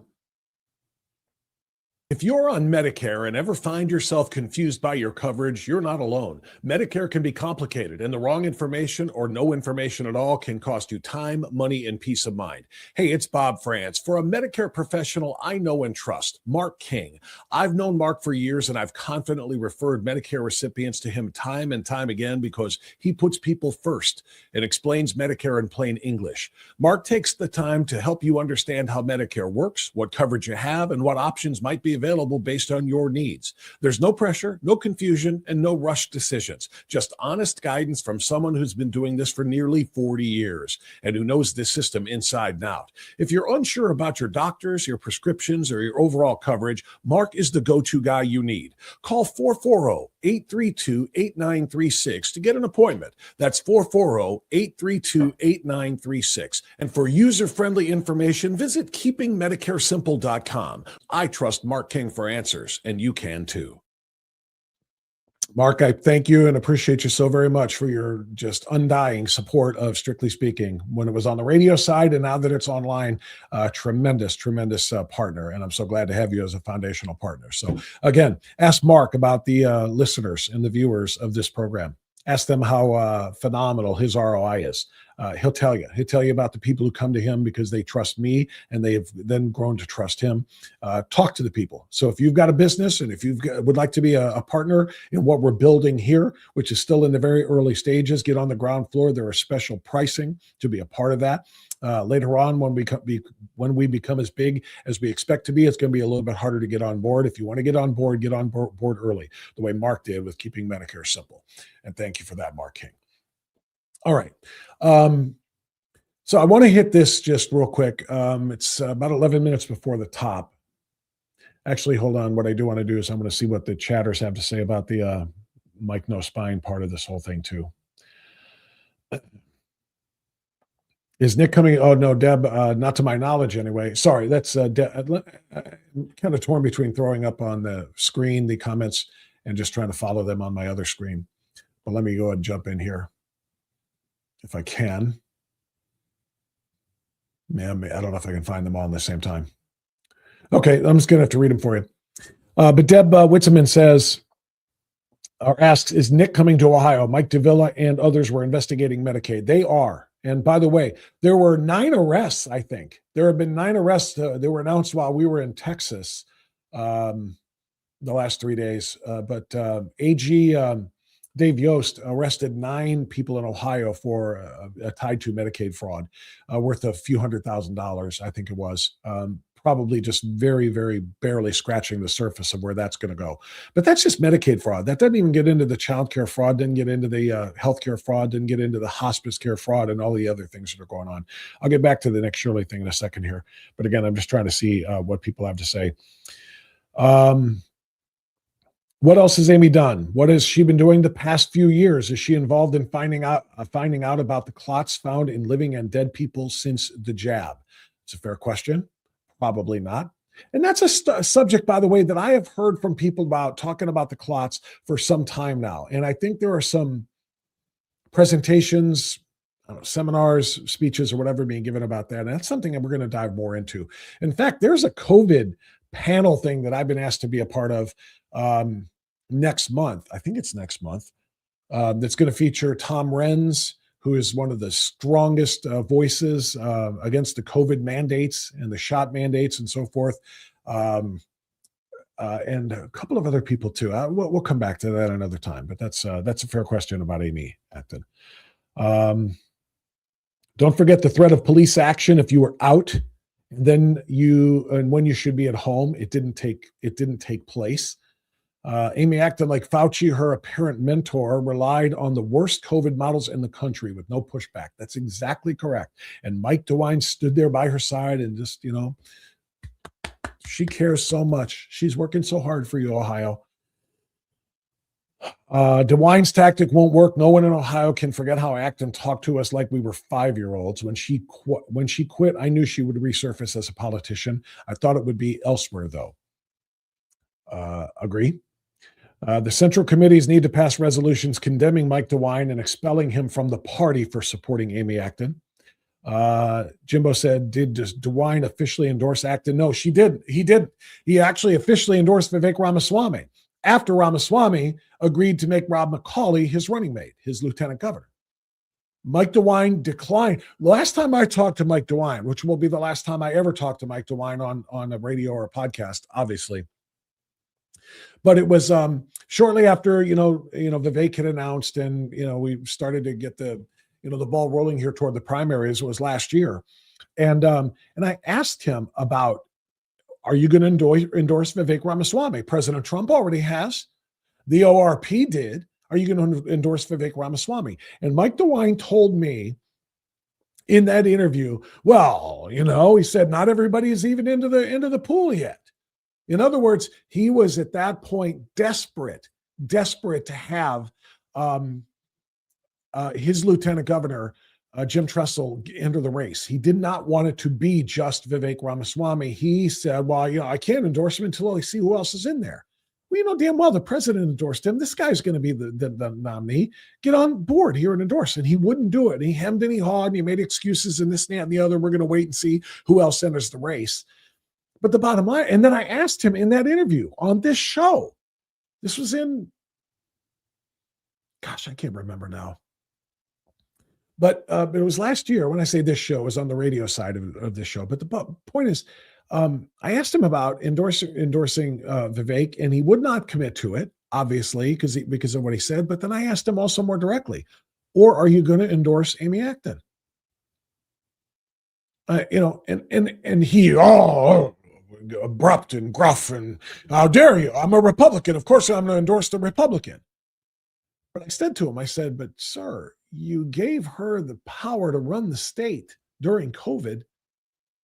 It's not an outlandish question to say, would you give her the power to run the state? No. If you had your choice, would you endorse her to run the state again? It's not an outlandish question. It's a fair question. But he took umbrage to it. And now there's a reason I asked that question, because now he's all but defaced. So Vivek picks Macaulay as his running mate.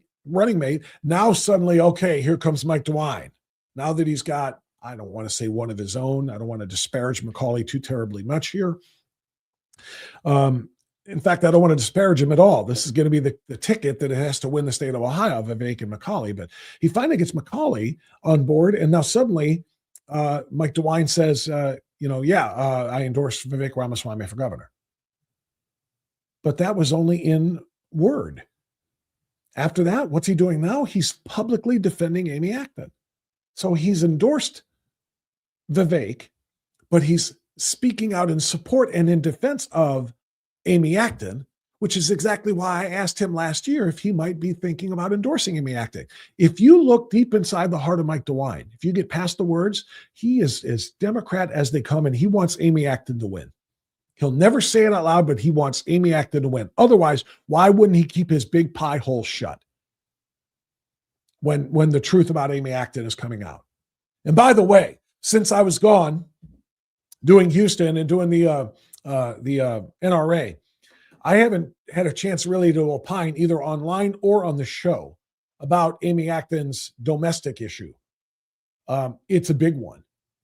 It's a big one because it exposes some volatility and some hostility and some potential substance questions. That's all we have at this particular point in time. And everybody who's been following that knows what I'm talking about. Police being called to her home amid reports of furniture or frames and things being smashed and broken, and Amy Acton in a drunken, potentially medication-fueled rage of some sort or another. Of course, they're all, they're all trying to minimize this and saying it was a simple misunderstanding kind of a thing or whatever. But there are a lot of things that we need to explore about Amy Acton here. And I promise you, Mike DeWine will be right there to defend her every step of the way, because it's what he does. Sadly, but truly, it's what he does. It's who he's supporting. So, all right. I'm probably going to save the Nick Shirley conversation for tomorrow, as I look at the number of issues that we've got here that I'm just not going to have time to get to today. Same thing with the Tennessee story, but just briefly on that. I don't necessarily need to do a whole segment on that. I have a new love for the volunteer state. Okay. My daughter is about to, in 3.5 weeks, she's going to be graduating from law school at the University of Tennessee. And she's going to be practicing law down there. She's already been hired. She's got her plan all ready to go. And we go down there. We spend a lot of time there. But Tennessee is one of those unique red states that, well, it's not unique. It's very common, actually. Red states that have large urban centers that are very, very blue. Nashville, which is the biggest city in Tennessee, is very, very Democrat. The rest of the state is very, very red, which is very, very cool, because my daughter doesn't live in Nashville. She's on the other side of the state. She's out of Knoxville. So my point being, the governor of Tennessee, Governor Lee, is a courageous guy. All right. Even though his biggest city, and thus the preponderance of voters there, are Democrats in that huge city, and it's only getting bigger and bigger and bigger. It's one of the fastest growing cities in the country. Tennessee is one of the fastest growing states in the country, by the way. But he is leaning into the right. Everybody knows we are 2 months away from another month-long national nightmare called Pride Month. And it's become less of a high-profile mess now that President Trump is taking back over than it was during Joe Biden, because Joe Biden was having all of this crap at the White House and everything being draped in rainbow flags and completely and in complete abomination and just an affront to God and his covenant. But Pride Month, of course, is 2 months away, and we're all going to have to suffer through that again. Well, in Tennessee, the governor there has declared we are no longer going to be recognizing Pride Month. We are instead recognizing Nuclear Family Month. And some people, myself included, because I kind of feel like, nuclear family is a little bit misunderstood. I like the idea of Natural Family Month better, because natural families mean, of course, one father, one mother, children, all living together under the same roof, all being raised in the same way. That is what the natural family is. You can still be a nuclear family, but not be a natural family, meaning the two dads or the two moms or the whatever kind of a thing. But the natural family month. But the point is, it's a huge, huge step in the right direction. And so I just want to give a little kudos, a little shout out to the governor of Tennessee, because this is a step forward that I hope other states take as well. And that is, let's recognize what makes this country and this civilization and this culture work, because at the foundational level on the bottom is the family, the nuclear natural family of a mother and a father getting married, having children, raising them together, usually and hopefully in faith in some way or another. That's the core building block of the foundation of what this entire civilization is built upon. And recognizing that, championing that, supporting that, growing that is paramount, I should say. It is of paramount importance to continuing and growing and surviving for this republic. That's just the reality of it. So I love the idea, and I hope other states get involved here too. And you know what? I'm going to have to reach down into Columbus and talk to some people that I do trust and ask them if there's something that they're doing in Tennessee that maybe they might be interested in mirroring here in the state of Ohio. Because I think it would be great if we actually said, yeah, we celebrate, Mike DeWine would probably veto it because he's what he is. He's a coward. Mike DeWine would probably veto it, but I would love to say we celebrate not Pride Month in the state of Ohio, but Natural Family Month. It just makes so much more sense. Jimbo says Nashville is so woke. Yes, it is. That's what I'm saying. The rest of Tennessee is not, though, which is very interesting. Ground Ops DeWine's wife is a Democrat. Fran is a Democrat. Okay. So's Mike. What's the difference? No matter what label they wear. Nothing defines a liberal centrist like a bunch of double talk. These are very weak people. We'll have to carry them kicking and screaming to save America. Agree. Coward Acton is using, where'd it go? Nope, that's not the one. I lost my spot. Coward Acton. Oh, here it is. NK. Coward Acton is using her husband to push back on her drunken domestic episode. She couldn't hack the hard times in 2020. This is a pattern for her. Well said. State Senator Gary Sewell-Donek got censored by the GOP for supporting Ted Strickland. Yeah. And Mike DeWine should be censured for supporting Amy Acton as well. Does DeWine fit? No. All right. That's going to do it for today, everybody. I didn't get to the Nick Shirley thing. It's going to take a lot more time. I wanted to spend more time on TPS today and did so. So we're going to have to pick it up from there tomorrow. Let me go ahead and get you on the way out. There we go. Also tomorrow, we're going to talk with Tom Hack tomorrow. He's going to be with Kirsanow is off tomorrow. So I'm very, very happy to be talking to Tom Hack. Tom and I are going to discuss what are we calling this project? The Liberator List Project. The Liberator List, intended to promote conservative candidates during the. Oh, I still got that up there, don't I? Sorry. Put off the screen. There we go. So we are going to discuss how to make sure that the most conservative candidates do win in the primaries. We're also going to talk about what Jonathan Broadbent and I talked about last week too, which is the precinct strategy and making sure that the Central Committee is stocked with Republicans that can truly identify and work toward making sure that we get the rhinos out of the A little loud there, sorry. So we can get the rhinos out of state government and get true conservatives in. So Tom Hack and I are going to talk about that in great depth tomorrow. That'll be at 8 o'clock tomorrow morning. And we'll get into the rest of the Shirley story and some of the things that we weren't able to touch on today as well. Okay, that's going to be it. Thanks to my team. Thanks to my fantastic partners. You guys are amazing. My foundational partners and all of my sponsors in the locals community as well. Don't forget to join us there. So please consider hitting that join button underneath what you're watching on Rumble right now. Hit the join button, become a paid supporter, an unfiltered insider. It'll help this show grow and help us to be able to have the impact that we want. Don't forget also like, share, and follow as well. All right, everybody, be well, be safe, and stay free. We will see you tomorrow right here on Strictly Speaking Unfiltered.